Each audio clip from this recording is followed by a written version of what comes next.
नमस्कार दोस्तों, उजाला online education में आपका हार्दिक स्वागत है।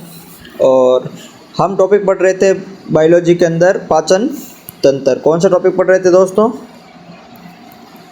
पाचन तंत्र हम टॉपिक पढ़ रहे थे। और पाचन तंत्र की हमने 5 जो थ्योरी क्लासेज है वो हमारी थ्योरी कंप्लीट हो गई है। और थ्योरी की हमने टोटल 5 कक्षा ली है। तो अगर आपने वो थ्योरी नहीं देखी है तो पहले जाकर के थ्योरी देखें। और उसके बाद में आज जो हम क्लास ले रहे हैं वो हमारा एज टेस्ट के रूप में हम ले रहे हैं PYQs कक्षा। कौन सी कक्षा? PYQs कक्षा ले रहे हैं। इसके अंदर किस एग्ज़ाम में कैसे कैसे प्रश्न आए हैं इनके बारे में हम चर्चा करेंगे। महत्वपूर्ण पाचन तंत्र से संबंधित जो प्रश्न हैं उन्हीं को हमने इस कक्षा में लिए हैं। तो आइए शुरू करते हैं दोस्तों आज की कक्षा। जैसे पहला प्रश्न है हमारा, कड़वाहट के लिए मानव जीभ का संवेदनशील क्षेत्र है। तो दोस्तों हमने जीभ के बारे में पहले आपको पढ़ा है कि जो जीभ का कड़वा भाग है वो किस क्षेत्र में है। तो इसका जो फटाफट है वो आंसर दोस्तों कमेंट कीजिए।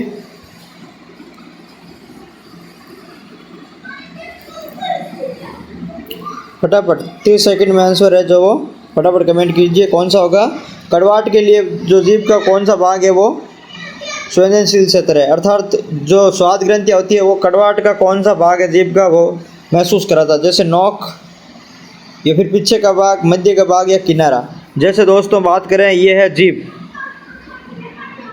ये क्या है? ये है बहुत ही खतरनाक सी जीभ। तो जीभ का एक तो भाग ये होता है जो स्वाद बताता है, एक भाग ये होता है स्वाद बताता है। और हमने बात की थी ये वाला भाग है वो भी स्वाद बताते हैं, और ये भाग है वो भी, ये सभी भाग स्वाद बताते हैं। और जो बीच वाला भाग है वहाँ पर स्वाद ग्रंथियाँ नहीं होती है। बीच वाले भाग पर स्वाद ग्रंथियाँ, यहाँ पे हमने बात की थी स्वाद ग्रंथियाँ नहीं होती है या फिर ये स्वाद नहीं बताता है, ठीक है, बीच वाला भाग। तो यहाँ आप कौन कौन से स्वाद होते हैं? तो जो दोस्तों इसका सही आंसर क्या होगा? जो पीछे का भाग है वो इसका सही आंसर हो जाएगा। अर्थात जो पीछे का भाग है ये क्या है? कड़वा है। पीछे का भाग है वो कड़वा का एहसास दिलाता है, स्वाद कराता है। और आगे का भाग है वो मीठा। हमने बात की थी आगे मीठा पीछे कड़वा। हमने क्या बात की थी? आगे मीठा और पीछे कड़वा। तो पीछे का भाग है वो कड़वा है और आगे का भाग मीठा है। कड़वा के जस्ट पास में कौन सा भाग है? वो है खट्टा। और यहाँ कौन सा भाग है दोस्तों? वो है नमकीन। ये हमने बात की थी कि जो कड़वा के जस्ट पास वाला भाग है वो तो भाग हो जाएगा खट्टा का एहसास कराएगा, और दूसरा ये जो भाग है वो हो जाएगा नमकीन। और उसके पास में जो ये भाग है वो है मीठा, और सबसे पीछे वाला भाग है वो कड़वा और सबसे आगे वाला मीठा। आप इसको ऐसे याद रख सकते हो कि आगे मीठा और पीछे कड़वा, नोक पे मीठा और पीछे कड़वा। तो इसका जो सही आंसर हो जाएगा हमारा पीछे का भाग है वो कड़वा। और दोस्तों जीभ के बारे में हमने क्या बताया था? जीभ के बारे में हमने और बताया था कि जो ये जीभ है, जीभ के ऊपर जो यहाँ पर जो है वो स्वाद ग्रंथियाँ पाई जाती है। क्या पाई जाती है दोस्तों? स्वाद ग्रंथियाँ पाई जाती है, स्वाद कलिका ही पाई जाती है, ठीक है, स्वाद कलिका या स्वाद ग्रंथियाँ पाई जाती है। इनको क्या कहते हैं? पेपिला कहते हैं। क्या कहते हैं इनको? पेपिला कहते हैं। पेपिला के बारे में हमने बताया था कितने प्रकार की होती है पेपिला। पेपिला ने हमने बताया था कि पेपिला 4 प्रकार की होती है। जो यहाँ होती है वो हमने 4 प्रकार की जो पेपिला बताई थी उसके अंदर हमने बताई थी जो सर्कमवेलेट होती है, यहाँ होती है वो क्या होती है? सर्कमवेलेट होती है। यहाँ होती है वो क्या होती है? फोलिएट होती है। फिर यहाँ जो इस रूप में जो संरचना बनी होती है वो होती है फंजीफॉर्म, और यहाँ जो संरचना बनी होती है वो होती है फिलीफॉर्म। तो कौन सी संरचना बताई थी हमने बताई थी फिलीफॉर्म। ये है नीचे वाली जो डॉट नुमा संरचना बनी होती है जीभ के अंदर, उसको फिलीफॉर्म कहते हैं। ये पेपिला के भाग है स्वाद गलिकाओं के। और ये जो होती है वो होती है फंजीफॉर्म। क्या होती है दोस्तों? फंजीफॉर्म। और यहाँ पे जो संरचना बनी हुई होती है वो होती है फोलिएट। कौन सी संरचना होती है? फोलिएट। और इस संरचना को कहते हैं सर्कमवेलेट। क्या है? सर्कमवेलेट। सबसे बड़ा आकार किसका होता है? सर्कमवेलेट का। सर्वाधिक संख्या किसकी होती है? फिलीफॉर्म की। और 3 है जो स्वाद बताने के लिए, स्वाद का ज्ञान कराने के लिए उपयोग की जाती है, सर्कमवेलेट, फोलिएट और फंजीफॉर्म। फिलीफॉर्म है वो स्वाद का ज्ञान नहीं करवाती है। फिलीफॉर्म क्या करवाती है? स्वाद का ज्ञान नहीं करवाती है, स्वाद का ज्ञान नहीं करवाती है। और सर्वाधिक मात्रा भी फिलीफॉर्म की होती है लेकिन स्वाद का ज्ञान नहीं करवाती है। सबसे बड़ा आकार सर्कमवेलेट का होता है। स्वाद का ज्ञान सिर्फ 3 करवाती है, सर्कमवेलेट, फंजीफॉर्म व फोलिएट। ठीक है, जो स्वाद गलिकाएँ होती है उनको पेपिला कहते हैं। पेपिला 4 प्रकार की होती है, पीछे कड़वा हो गया और आगे मीठा हो गया। तो ये बात थी दोस्तों जीभ की। और जो जीभ है इसका निर्माण किससे हो गया था? हमने बात की थी जीभ मांसपेशियों की बनी होती है। किसकी? मांसपेशियों की बनी होती है। याद रख लेना, जीभ मांसपेशियों की बनी होती है। दोस्तों जीभ के बारे में टोटल पोस्टमार्टम हो गया है। हमारा जो सही आंसर हो जाएगा कड़वा भाग है वो पीछे का भाग। चलते हैं प्रश्न नंबर 2 पर। दोस्तों बात करते हैं प्रश्न नंबर 2 की। प्रश्न नंबर 2 में मानव शरीर में पाचन का अधिकांश भाग किस अंग में संपन्न होता है? दोस्तों फटाफट इसका आंसर दे दीजिए। मानव शरीर में पाचन का अधिकांश भाग किस अंग में संपन्न होता है? ठीक है, मोस्ट इंपॉर्टेंट प्रश्न है और ये भी किसी एग्ज़ाम में आया हुआ है। हम जो सभी प्रश्न पढ़ रहे हैं वो किसी न किसी एग्ज़ाम में आए हुए होंगे, तो फटाफट आंसर दीजिए। जैसे पैंक्रियाज, छोटी आंत, बड़ी आंत और अमाशय। पैंक्रियाज को क्या बोलते हैं दोस्तों? अग्नाशय। पैंक्रियाज को बोलते हैं अग्नाशय। तो मानव शरीर में पाचन का अधिकांश भाग किस अंग में संपन्न होता है दोस्तों? मानव शरीर में पाचन का अधिकांश भाग, फटाफट आंसर दे दीजिए। तो इसका जो सही आंसर हो जाएगा दोस्तों, हमने पढ़ा था छोटी आंत में। छोटी आंत में क्या होता है दोस्तों? सर्वाधिक पाचन। हमने पढ़ा था कि जो सर्वाधिक पाचन कहाँ होता है? छोटी आंत में। हमने पढ़ा था सर्वप्रथम पाचन कहाँ होता है? सर्वप्रथम पाचन कहाँ होता है दोस्तों? मुख गुहा में। सर्वाधिक पाचन कहाँ होता है? छोटी आंत में। पूर्ण पाचक रस कौन सा है दोस्तों? पूर्ण पाचक रस वो है अग्नाशय रस। पूर्ण पाचक रस कौन सा दोस्तों? अग्नाशय रस। ठीक है, और कार्बोहाइड्रेट का सर्वप्रथम पाचन कहाँ होता है? मुख में होता है। और प्रोटीन का सबसे प्रथम पाचन है वो अमाशय में होता है। ठीक है, तो दोस्तों हमारा सही आंसर हो जाएगा इसमें छोटी आंत। जो मानव शरीर का पाचन का सर्वाधिक भाग है या सर्वाधिक पाचन है वो कहाँ होगा? छोटी आंत में। अगला प्रश्न है, मनुष्य की मुख गुहा में निम्न में से किसका पाचन प्रारंभ होता है? अभी हमने बताया था कि मुख गुहा में किसका पाचन प्रारंभ होता है। फटाफट आंसर दे दो। पहला है प्रोटीन, दूसरा है कार्बोहाइड्रेट, तीसरा है वसा और चौथा है उपरोक्त में से कोई नहीं। मुख गुहा में किसका पाचन प्रारंभ होता है? हमने बात की थी आहार नाल की। फटाफट आंसर दे दीजिए। आहार नाल की। और आहार नाल में कौन कौन से जो अंग होते हैं वो जिनसे आहार नाल मिलकर बनी होती है पाचन की? तो सबसे पहला पाचन होता है मुख गुहा में। मुख गुहा के अंदर हमने पढ़ा था कि जीभ, लार और क्या होता है? दांत। और फिर मुख गुहा से कौन सा था? ग्रसनी। फिर हमने पढ़ा था ग्रसिका। फिर ग्रसिका से हमने ग्रसिका को ग्रास नाल या फिर भोजन फूड पाइप भी कहते हैं। ठीक है, फिर हमने पढ़ा था अमाशय, फिर छोटी आंत, फिर बड़ी आंत। ठीक है, और फिर बड़ी आंत और फिर गुदा। ये दोस्तों हमने पढ़ा था। ये हमारा आहार नाल का है जो भोजन का पाचन का क्रम है। तो जो सबसे पहले कौन सा पढ़ा था हमने? मुख गुहा। और मुख गुहा में किसका पाचन प्रारंभ होता है? तो दोस्तों हमने पढ़ा था मुख गुहा में किसका? कार्बोहाइड्रेट का जो पाचन है वो मुख गुहा में प्रारंभ होता है। हमने कहा था कि जो कार्बोहाइड्रेट को पाचन करने के लिए मुख गुहा में एक एंजाइम आता है। कौन सा एंजाइम? टाइलिन या एमाइलेज। कौन सा एंजाइम होता है मुख गुहा में? टाइलिन या एमाइलेज एक एंजाइम होता है। वो क्या करता है? कार्बोहाइड्रेट का पाचन करता है। वो कार्बोहाइड्रेट को किस में बदल देता है दोस्तों? माल्टोज में। ठीक है, लेकिन यहाँ कितना पाचन होता है? लगभग 30% पाचन है वो मुख गुहा में होता है कार्बोहाइड्रेट का। और बाकी पाचन कहाँ होता है? छोटी आंत में। तो कार्बोहाइड्रेट का पाचन कहाँ कहाँ होता है दोस्तों?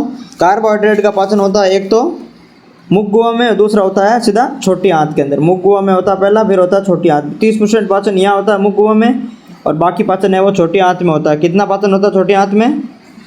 हमने पढ़ा था छोटी आंत में भी एक जो होता है एमाइलेज। छोटी आंत में कौन होता है? एमाइलेज। वो पाचन करता है कार्बोहाइड्रेट को माल्टोज में।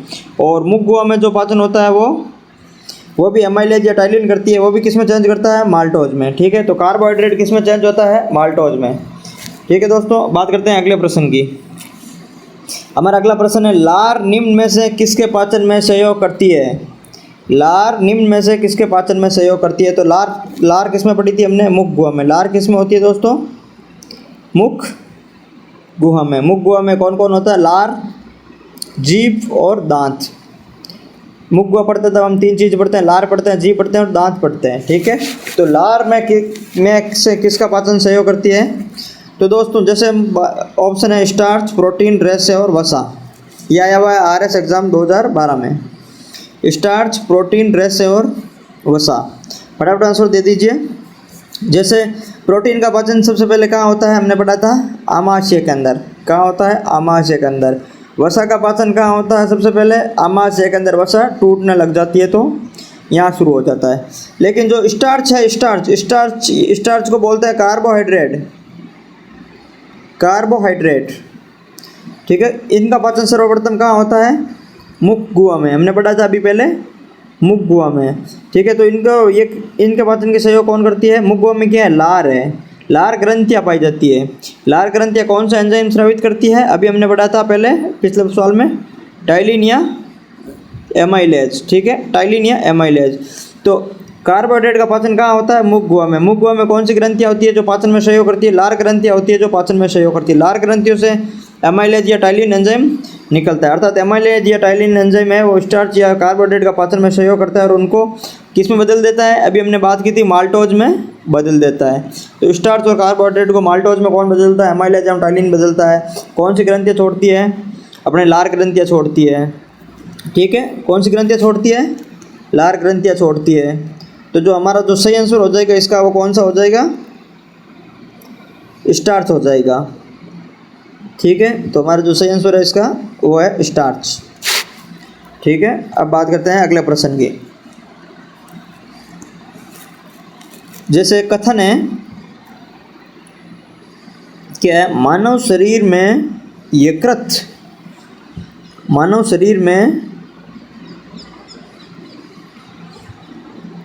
यकृत वसा है। यकृत क्या करता है? वसा के पाचन में महत्वपूर्ण भूमिका निभाता है। ठीक है, तो मानव शरीर में पहला कथन क्या है? मानव शरीर में यकृत वसा के पाचन में, मानव शरीर में यकृत है वो किसके? वसा के पाचन में महत्वपूर्ण भूमिका निभाता है। ठीक है, तो अभी हमने बात की है किसकी? यकृत की, और ये वसा के पाचन में महत्वपूर्ण भूमिका निभाता है, पहला कथन है। दूसरा कथन क्या है? यकृत 2 महत्वपूर्ण वसा पाचक एंजाइम उत्पन्न करता है। क्या करता है? यकृत 2 महत्वपूर्ण वसा पाचक एंजाइम उत्पन्न करता है। ठीक है दोस्तों, तो अभी हमने जब पढ़ा था छोटी आंत में पाचन, हमने पढ़ा था, हमारा वीडियो था कौन सा?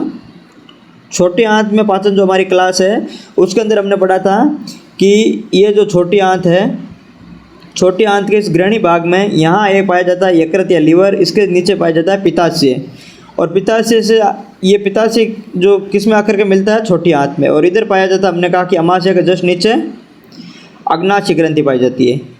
ठीक है, ये अमाशय के नीचे अग्नाशय ग्रंथि है। ये छोटी आंत है, छोटी आंत का ग्रहणी भाग है, ग्रहणी भाग के ऊपर ये यकृत है, यकृत के नीचे पित्ताशय है। तो हमने कहा कि जो पीत रस है उसका निर्माण कौन करता है? यकृत करता है। पीत रस का निर्माण तो यकृत करता है, और जो पीत रस का भंडारण होता है वो पित्ताशय के अंदर होता है। फिर यहाँ से पीत रस आता है। जो अमाशय के अंदर जो भोजन की जो लुगदी है वो कायम थी, और कायम जो जब छोटी आंत में प्रवेश करती है ग्रहणी भाग में, तो इसका जो अम्ल HCl के कारण जो रूप होता है वो अम्लीय होता है। तो अम्लीय रूप को ये जो पीत रस है वो सर्वप्रथम किस में चेंज करता है? सारी रूप में चेंज करता है। ठीक है, और दूसरा क्या करता है? ये वसा का पायसीकरण करता है, वसा का पायसीकरण करता है, अर्थात इमल्सिफिकेशन करता है।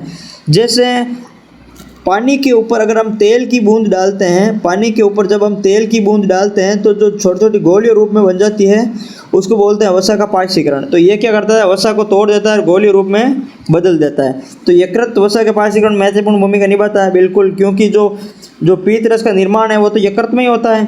पित्ताशय में तो इसका सिर्फ भंडारण होता है, पित्ताशय में तो भंडारण होता है, तो निर्माण यकृत में होगा। वसा के पाचन में महत्वपूर्ण भूमिका निभाता है, इसका मतलब पहला कथन हमारा सही है। दूसरा, यकृत 2 महत्वपूर्ण वसा पाचक एंजाइम उत्पन्न करता है। दोस्तों यकृत 2 महत्वपूर्ण वसा पाचक एंजाइम, तो दोस्तों ये भी सही है।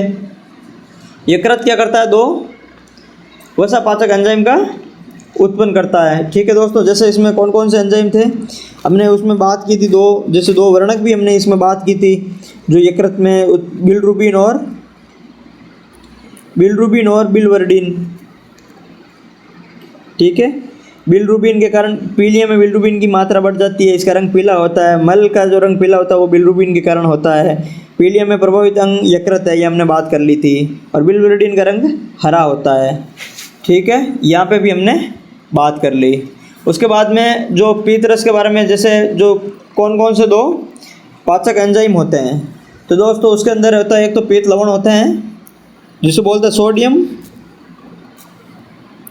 सोडियम ग्लाइकोनेट। कौन से? एक तो होता है सोडियम ग्लाइकोनेट और दूसरा होता है सोडियम टोरोकोलेट। कौन सा? सोडियम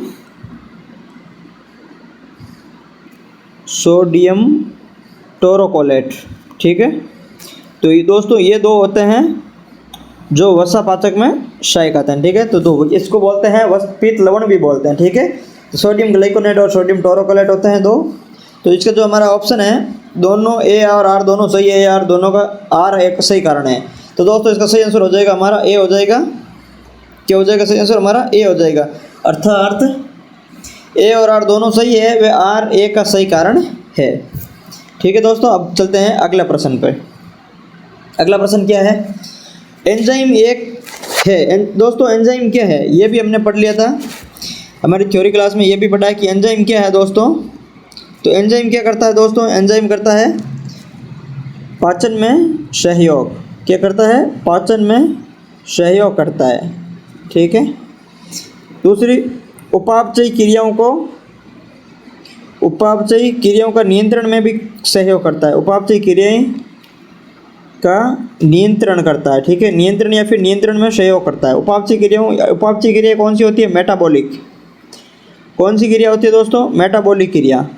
मेटाबॉलिक रिएक्शन क्रियाएं कौन सी होती है? वह क्रिया जिसमें एनाबॉलिक और कैटाबॉलिक दोनों शामिल हो। एनाबॉलिक और कैटाबॉलिक दोनों शामिल हो, उनको बोलते हैं मेटाबॉलिक। ठीक है, एनाबॉलिक होता है जुड़ना, और कैटाबॉलिक होता है टूटना। ठीक है, जैसे अगर एनाबॉलिक की हम बात करें तो जैसे ग्लूकोज है, जब ग्लूकोज कोशिका के अंदर 38 एटीपी से मिलकर बना होता है तो वो इसका संरचना है वो जुड़ कर के बनी होती है, तो वो एनाबॉलिक है। जैसे प्रोटीन है, प्रोटीन 20 प्रकार के अमीनो अम्लों से मिलकर के बना होता है, तो जो चीज़ जुड़ती है वो क्या कहलाती है? एनाबॉलिक है। ठीक है, प्रकाश संश्लेषण से क्या ग्लूकोज बनता है, तो वो क्या है? एनाबॉलिक प्रोसेस है। कैटाबॉलिक क्या है? जैसे श्वसन है, श्वसन के अंदर क्या होता है? टूटता है, ग्लूकोज के साथ में ऑक्सीजन मिलकर के वो भी टूटता है, तो श्वसन एक कैटाबॉलिक प्रक्रिया है। दूसरा पाचन है, तो पाचन भी टूटती है, वो भी कैटाबॉलिक प्रक्रिया है। ठीक है, तो जब जुड़ना और टूटना एक साथ होता है तो वो होती है मेटाबॉलिक क्रिया, अर्थात उपापचयी क्रिया। अपचयी और उपचयी को मिलने से बनती है वो उपापचयी क्रिया ही बनती है। ठीक है, तो एंजाइम क्या करता है? पाचन में सहयोग करता है, उपापचयी क्रियाओं का नियंत्रण में सहयोग करता है। ठीक है, उपापचयी क्रियाओं के नियंत्रण में विटामिन भी सहयोग करता है। कौन करता है? विटामिन है जो उपापचयी क्रियाओं को नियंत्रण करता है। एंजाइम है वो उपापचयी क्रियाओं को नियंत्रण करता है। तो हमारा इस प्रश्न का जो सही आंसर हो जाएगा वो है एंजाइम एक है, विटामिन नहीं है, बैक्टीरियम नहीं है, बायो उत्प्रेरक। एंजाइम क्या है दोस्तों? एंजाइम एक बायो उत्प्रेरक है। क्या है दोस्तों? एक जैव उत्प्रेरक है। एंजाइम क्या है? एक जैव उत्प्रेरक है। या एंजाइम क्या है दोस्तों? प्रोटीन है। एंजाइम मूलतः क्या है दोस्तों? या तो प्रोटीन का हो या फिर इनको जैव उत्प्रेरक हो। अगर एंजाइम का प्रश्न आ जाए कहीं तो एंजाइम को या तो आप प्रोटीन कह सकते हो या फिर बायो उत्प्रेरक या जैव उत्प्रेरक। ये उत्तराखंड पीसीएस में आया हुआ प्रश्न है दोस्तों। एंजाइम से होगा आंसर हमारा सी। ठीक है, जैसे अगला प्रश्न है एंजाइम मूलतः क्या है? अभी मैंने बताया था एंजाइम मूलतः क्या है दोस्तों, फटाफट इसका आंसर दे दो कमेंट बॉक्स में। एंजाइम मूलतः क्या है? जैसे वसा है नहीं, शर्करा है नहीं, कार्बोहाइड्रेट कहते हैं शर्करा को। ठीक है, और विटामिन है नहीं, तो एंजाइम मूलतः क्या है दोस्तों? प्रोटीन। इसका सही आंसर हो जाएगा हमारा सी, एंजाइम मूलतः प्रोटीन है। अभी हमने पिछले प्रश्न में बात की थी। जैसे दोस्तों ये कितने इंपॉर्टेंट प्रश्न है, UPPCS, mains, pre, MPPCS, Uttarakhand, UP lower सब मेंस एग्जाम, हजारों एग्जाम में ये प्रश्न पूछा गया है। एंजाइम मूलतः क्या है दोस्तों? याद रखना, एंजाइम मूलतः क्या है? प्रोटीन है। अगर ये प्रश्न नहीं आए तो दूसरा कौन सा एंजाइम मूलतः क्या है? जैव उत्प्रेरक है। ये 2 चीज़ याद रख लेना, एग्जाम में 100% पूछा जाने वाला प्रश्न है। ठीक है, जो मैं आज प्रश्न करवा रहा हूँ दोस्तों वो सभी इंपॉर्टेंट प्रश्न है, किसी न किसी एग्जाम में पूछे गए प्रश्न है, और एक बार नहीं हजारों बार पूछे गए प्रश्न है। तो आप सभी प्रश्नों को अच्छे से याद कर लेना। अब अगला प्रश्न पे चलते हैं। हमारा प्रश्न नंबर 8 है, एंजाइम है, सेम प्रश्न है, इसमें ऑप्शन थोड़ा चेंज हो गई, वसा, आरएनए, उपयुक्त में से कोई नहीं, प्रोटीन, तो इसका भी सही आंसर हो जाएगा प्रोटीन। बात करते हैं प्रश्न नंबर 9, निम्नलिखित में से कौन सा एंजाइम ग्लूकोज को इथेनॉल में परिवर्तन करने हेतु प्रेरित करता है दोस्तों? कौन सा एंजाइम है ग्लूकोज को इथेनॉल में, किससे? प्रश्न हमारा ग्लूकोज को इथेनॉल में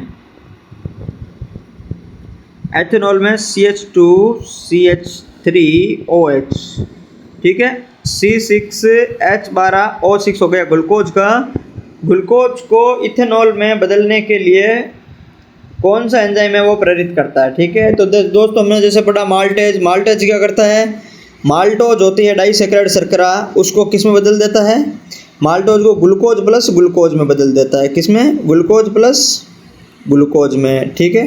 ग्लूकोज क्या है, मोनोसैकेराइड संरचना है, तो माल्टोज एक प्रकार की डाइसैकेराइड संरचना है जो दो सिंगल अणु अर्थात दो मोनोसैकेराइड से मिलकर के बनी हुई होती है माल्टोज। ग्लूकोज मोनोसैकेराइड है तो दो मोनोसैकेराइड से मिलकर के बनी हुई होती है, इसलिए इसको डाइसैकेराइड माल्टोज कहते हैं। और इनको तोड़ने का जो एंजाइम प्रयोग किया जाता है वो माल्टेज एंजाइम प्रयोग किया जाता है, ठीक है दोस्तों। तो इसका जो सही आंसर हो जाएगा हमारा वो हो जाएगा जाइमेज। सही आंसर क्या हो जाएगा, ग्लूकोज को इथेनॉल में बदलने के लिए जो एंजाइम प्रयोग किया जाता है वो क्या है, जाइमेज। तो यहाँ आ जाएगा हमारा जाइमेज एंजाइम की उपस्थिति में ग्लूकोज है वो इथेनॉल में बदल जाता है। हमारा सही आंसर हो जाएगा दोस्तों क्या, जाइमेज। हमारा सही आंसर हो जाएगा दोस्तों जाइमेज। अगला प्रश्न, जैविक सिस्टम में रासायनिक क्रिया की प्रक्रिया, अगला सिस्टम क्या है, जैविक सिस्टम में रासायनिक क्रिया की प्रक्रिया को तेज करने के लिए उत्तरदायी पदार्थ। दोस्तों जैविक सिस्टम में रासायनिक प्रक्रिया को तेज करने के लिए अर्थात कैटलाइज करने के लिए उत्तरदायी पदार्थ कौन सा है? ऑप्शन है हमारा बैक्टीरिया, एंजाइम, डीएनए और प्रोटीन। ये बिहार पब्लिक में आया हुआ है तो फटाफट इसका आंसर दे दीजिए दोस्तों। जैविक सिस्टम में रासायनिक क्रिया की प्रक्रिया को तेज करने में उत्तरदायी पदार्थ, तो लिविंग सिस्टम में कौन होता है दोस्तों, एंजाइम क्या करता है, रासायनिक प्रक्रिया को तेज करने के काम करता है, ठीक है। तो आप ये याद कर लेना कि जैविक सिस्टम या लिविंग सिस्टम में रासायनिक जो क्रिया है उसकी प्रक्रिया को तेज करता है, ठीक है, रासायनिक क्रियाओं को तेज कर, ठीक है, जैसे रासायनिक है क्रिया उनको तेज करने का काम करता है, ठीक है, रासायनिक क्रिया की जो प्रक्रिया है उसको फास्ट करने का काम कौन करता है, एंजाइम। हमारा सही आंसर हो जाएगा एंजाइम। अगले प्रश्न पे चलते हैं, निम्नलिखित में से किस एक की उत्पत्ति यकृत का कार्य है,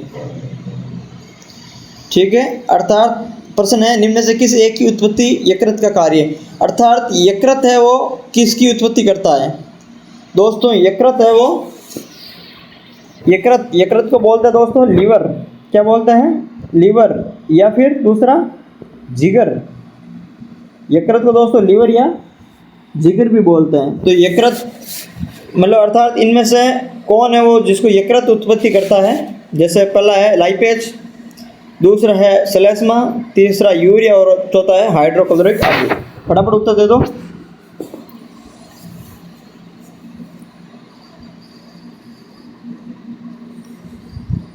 जैसे पहला ऑप्शन है लाइपेज, तो लाइपेज क्या है, लाइपेज एक एंजाइम है, क्या है, एंजाइम है। लाइपेज कहाँ पाया जाता है, अग्नाशय द्वारा स्रावित किया जाता है और वसा का पाचन करता है, ठीक है, वसा का पाचन करता है, ठीक है। लाइपेज क्या करता है, एक एंजाइम है, अग्नाशय द्वारा स्रावित किया जाता है, वसा का पाचन किया जाता है, हमने पढ़ लिया ये पहले। श्लेष्मा क्या है दोस्तों, श्लेष्मा वही है जो HCl को अर्थात अमाशय को सुरक्षा प्रदान करता है, HCl आवरण। तो श्लेष्मा का आवरण होता है दोस्तों, क्या होता है, श्लेष्मा का एक आवरण होता है जो अमाशय को HCl से सुरक्षा प्रदान करता है। फिर हाइड्रोक्लोरिक अम्ल क्या है, यह तो अमाशय स्रावित करता है, अमाशय है वो स्रावित करता है, जठररस बोलते हैं इसको, जठररस बोलते हैं। तो जो यकृत किसकी उत्पत्ति करता है, तो हमारा जो सही आंसर है उसका हो जाएगा बी आंसर, यूरिया। हमने पढ़ा था यकृत है वो क्या करता है दोस्तों, यकृत है वो अमोनिया को किस में बदलता है, यूरिया में बदलता है। ठीक है, जैसे यूरिया का सूत्र क्या होता है दोस्तों, NH2CONH2। ठीक है, ये यूरिया का सूत्र है। अमोनिया NH3 है। अमोनिया NH3 क्या करता है, इसको अमोनिया को यूरिया में बदलता है। कौन बदलता है दोस्तों, यकृत। यकृत क्या करता है, यकृत क्या करता है, अमोनिया NH3 को यूरिया में बदलता है। यूरिया कौन सा सूत्र है, NH2CONH2। याद कर लेना। यूरिया में नाइट्रोजन की मात्रा कितनी होती है, याद कर लेना, 46% होती है। तो दोस्तों यकृत का क्या काम है, अमोनिया को यूरिया में बदलना। अमोनिया एक खतरनाक और विषैली पदार्थ होता है, इसको ये यूरिया में बदल देता है। ठीक है, फिर यूरिया का उत्सर्जन मूत्र के द्वारा हो जाता है। फिर यूरिया का उत्सर्जन किससे होता है, मूत्र के द्वारा। याद रख लेना, मूत्र में यूरिया पाया जाता है। ठीक है, और अमोनिया यूरिया में बदलती है। कौन बदलता है, यकृत बदलता है। यूरिया का सूत्र NH2CONH2 होता है। यूरिया में नाइट्रोजन 46% होती है। याद रख लेना, हमारा सही आंसर है यूरिया। चलते हैं अगले प्रश्न पर। अगला प्रश्न है, लिपिड्स का पाचन निम्नलिखित में से कुछ की उपस्थिति में होता है। अर्थात लिपिड्स होती है दोस्तों फैट, वसा। लिपिड्स को कहता है फैट या वसा। ठीक है दोस्तों, तो इसने पूछा है कि वसा का पाचन किसकी उपस्थिति में होता है। ठीक है दोस्तों, फटाफट आंसर दे दीजिए। पीतमल, पेप्सिन, लाइपेज। फिर ऑप्शन है केवल 1, केवल 1, 2, केवल 1, 3 और 1, 2, 3। UPPCS मेंस में 2016 में प्रश्न पूछा गया दोस्तों। फटाफट आंसर दे दीजिए कि भाई वसा है, वसा का पाचन है वो किसकी उपस्थिति में होता है। फटाफट आंसर दे दीजिए।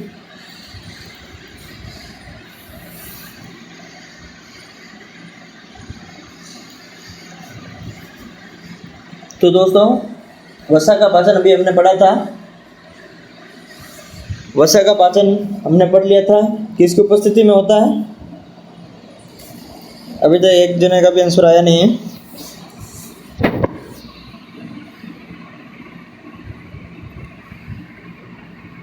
वसा का पाचन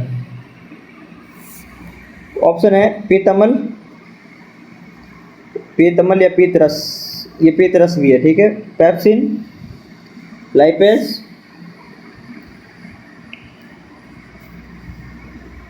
फटाफट आंसर दो दोस्तों, बहुत ही महत्वपूर्ण प्रश्न है। तो वसा का पाचन में कौन कौन सहयोग करते हैं। तो पहला है, ये एक है। ठीक है, पहला है पीतरस और दूसरा है पेप्सिन। पेप्सिन तो हमने बताया था दोस्तों किसका पाचन करता है, प्रोटीन का पाचन करता है पेप्सिन। हमने कहा था कि प्रोटीन का सबसे पहले पाचन कहाँ होता है, अमाशय के अंदर प्रोटीन का सबसे पहले पाचन होता है। फिर प्रोटीन का पाचन अमाशय में कौन करता है, पेप्सिन करता है। पेप्सिन को स्रावित कौन करता है दोस्तों, हमने कुछ सेल्स पढ़ी थी जिसके अंदर हमने चीफ सेल्स या मुख्य सेल्स पढ़ी थी। कौन सी सेल पढ़ी थी, चीफ सेल या मुख्य सेल पढ़ी थी। इसके अंदर पेप्सिनोजेन क्या है, पेप्सिनोजेन। पेप्सिनोजेन नाम का एक निष्क्रिय एंजाइम होता है। चीफ सेल क्या करती है, 3 प्रकार के निष्क्रिय एंजाइम स्रावित करती है, जिसके अंदर पेप्सिनोजेन नाम का एक निष्क्रिय एंजाइम होता है। उसको क्या करता है, कौन सक्रिय करता है दोस्तों, उसको HCl क्या करता है, सक्रिय करता है। और HCl उसको सक्रिय करने के बाद में क्या बनाता है, पेप्सिन बनाता है। और पेप्सिन किसका पाचन करता है दोस्तों, पेप्सिन प्रोटीन का पाचन करता है। ये तो हमने पढ़ लिया था अमाशय के अंदर। ठीक है दोस्तों, तो पेप्सिन तो इसका जो आंसर है सही आंसर है। जैसे पेप्सिन तो है इसका नहीं होगा। पीतमल के बारे में हमने पढ़ा था अभी लास्ट क्लास में, पीतमल के बारे में हमने लास्ट क्लास में पढ़ा था। जैसे मैं यहाँ लिख देता हूँ, पीतरस, पीतरस का हमने पढ़ा था लास्ट में कि भाई इसका निर्माण है वो कौन करता है। पीतरस का हमने लास्ट क्लास में पढ़ा था कि इसका निर्माण है वो यकृत करता है। इसका भंडारण कहाँ होता है, भंडारण होता है पित्ताशय में होता है। और हमने कहा था इसका कार्य क्या है, वसा का पायसीकरण करना। क्या कहता है, वसा का पायसीकरण करना या फिर वसा को गोलियों के रूप में तोड़ना या फिर इमल्सिफिकेशन करना। तो हमने पढ़ा था पीतरस का कार्य क्या है, वसा का पायसीकरण। तो यहाँ हमारा जो पीतरस इसका क्या कार्य है, वसा का पायसीकरण। और दूसरा लास्ट में लाइपेज, लाइपेज का हमने पढ़ा था। लाइपेज अग्नाशय रस में, अभी मैंने लास्ट प्रश्न में भी बताया था, अग्नाशय रस स्रावित करता है लाइपेज। अग्नाशय रस 3 रस स्रावित करता है, लाइपेज, एमाइलेज और ट्रिप्सिन। लाइपेज, एमाइलेज और ट्रिप्सिन अग्नाशय रस है वो पूर्ण पाचक रस कहते हैं, क्योंकि ये वसा, कार्बोहाइड्रेट और प्रोटीन तीनों का पाचन करता है। तो जो लाइपेज है वसा का पाचन करता है दोस्तों। लाइपेज है वो वसा का पाचन करता है, ठीक है। लाइपेज है वो वसा का पाचन करता है और पीत अम्ल है वो वसा का पाचन करता है। तो हमारा सही आंसर हो जाएगा केवल 1 और 2, क्योंकि दोस्तों तीसरा है वो तो हमारा इसमें है नहीं, क्योंकि जो पेप्सिन है, पेप्सिन तो इसमें पाचन करता नहीं। तो हमारा सही आंसर हो जाएगा केवल 1 और 2। ठीक है दोस्तों, आ गई रामायण समझ। चलते हैं अगले प्रश्न पर। एंजाइम लाइपेज का स्रोत है। एंजाइम लाइपेज का स्रोत है दोस्तों। एंजाइम लाइपेज का क्या स्रोत है, अर्थात एंजाइम लाइपेज कौन स्रावित करता है। अभी हमने बात की थी लास्ट प्रश्न में कि लाइपेज एंजाइम है वो कौन स्रावित करता है, अग्नाशय स्रावित करता है। कौन करता है दोस्तों, अग्नाशय स्रावित करता है। हमारा सही आंसर हो जाएगा ये गुर्दा है। ये तो हमारे काम आता नहीं है, गुर्दा तो हम पढ़ेंगे उत्सर्जन तंत्र में काम आता है। गुर्दा, गुर्दा को क्या कहते हैं दोस्तों, किडनी। किडनी, किडनी भी कहते हैं गुर्दा को, या फिर वृक्क, क्या कहते हैं, किडनी या फिर वृक्क। ये तो हमारा उत्सर्जन तंत्र में काम आता है गुर्दा, तो पाचन से संबंधित है नहीं। यकृत है, लेकिन यकृत तो पीतरस बनाता है, ठीक है, पीतरस बनाता है, लाइपेज नहीं। लाइपेज की मैंने बात की थी अग्नाशय। अग्नाशय को पूर्णपाचक रस कहते हैं। अग्नाशय 3 प्रकार के रस स्रावित करते हैं। कौन कौन से, एक लात नाम है इसका। 3 पाचक रस कौन से हैं, लात। पहला है लाइपेज, क्या दोस्तों, लाइपेज। दूसरा है एमाइलेज, एस है एमाइलेज। और तीसरा है ट्रिप्सिन। कौन सा है, ट्रिप्सिन। Lipase, amylase, trypsin. अग्नाशय को क्या कहते हैं दोस्तों, पूर्णपाचक रस कहते हैं। क्या कहते हैं, पूर्णपाचक रस। अग्नाशय एक प्रकार की कौन सी ग्रंथि है, मिश्रित या जटिल ग्रंथि है। कौन सी ग्रंथि है, मिश्रित या जटिल ग्रंथि है। मिश्रित ग्रंथि कैसे हो गई, जैसे जो अंतःस्रावी है बहिस्रावी दोनों ग्रंथि होती है, ठीक है। अर्थात अग्नाशय ग्रंथि है वो अंतःस्रावी भी है और बहिस्रावी भी है। अंतःस्रावी है बहिस्रावी दोनों का कॉमन है वो अग्नाशय ग्रंथि है। अंतःस्रावी में क्या स्रावित करते हैं, हार्मोन, क्या, हार्मोन। और बहिस्रावी के लिए एंजाइम। अर्थात जो अग्नाशय ग्रंथि है वो हार्मोन भी स्रावित करती है और एंजाइम भी स्रावित करती है। अंतःस्रावी भी है और बहिस्रावी भी ग्रंथि है, इसलिए उसको मिश्रित ग्रंथि भी कहते हैं। अग्नाशय ग्रंथि है वो अग्नाशय रस छोड़ता है, वो पूर्णपाचक रस होता है। जो 3 प्रकार के उसमें रस होते हैं, लाइपेज, एमाइलेज और ट्रिप्सिन। ट्रिप्सिन है वो प्रोटीन का पाचन करता है, एमाइलेज कार्बोहाइड्रेट का पाचन करता है, लाइपेज वसा का पाचन करता है। तो जो हमारा इसका सही आंसर हो जाएगा वो हो जाएगा अग्नाशय। लाइपेज का मुख्य स्रोत यहाँ इस ऑप्शन में से कौन सा है, अग्नाशय। चलते हैं दोस्तों अगले प्रश्न पर। मानव तंत्र में निम्नलिखित में से कौन सा एक पाचक एंजाइम नहीं है। मानव तंत्र में निम्नलिखित में से कौन सा पाचक एंजाइम नहीं है दोस्तों। हमारा ऑप्शन है ट्रिप्सिन, टाइलिन, गैस्ट्रिन और पेप्सिन। ठीक है दोस्तों, ट्रिप्सिन,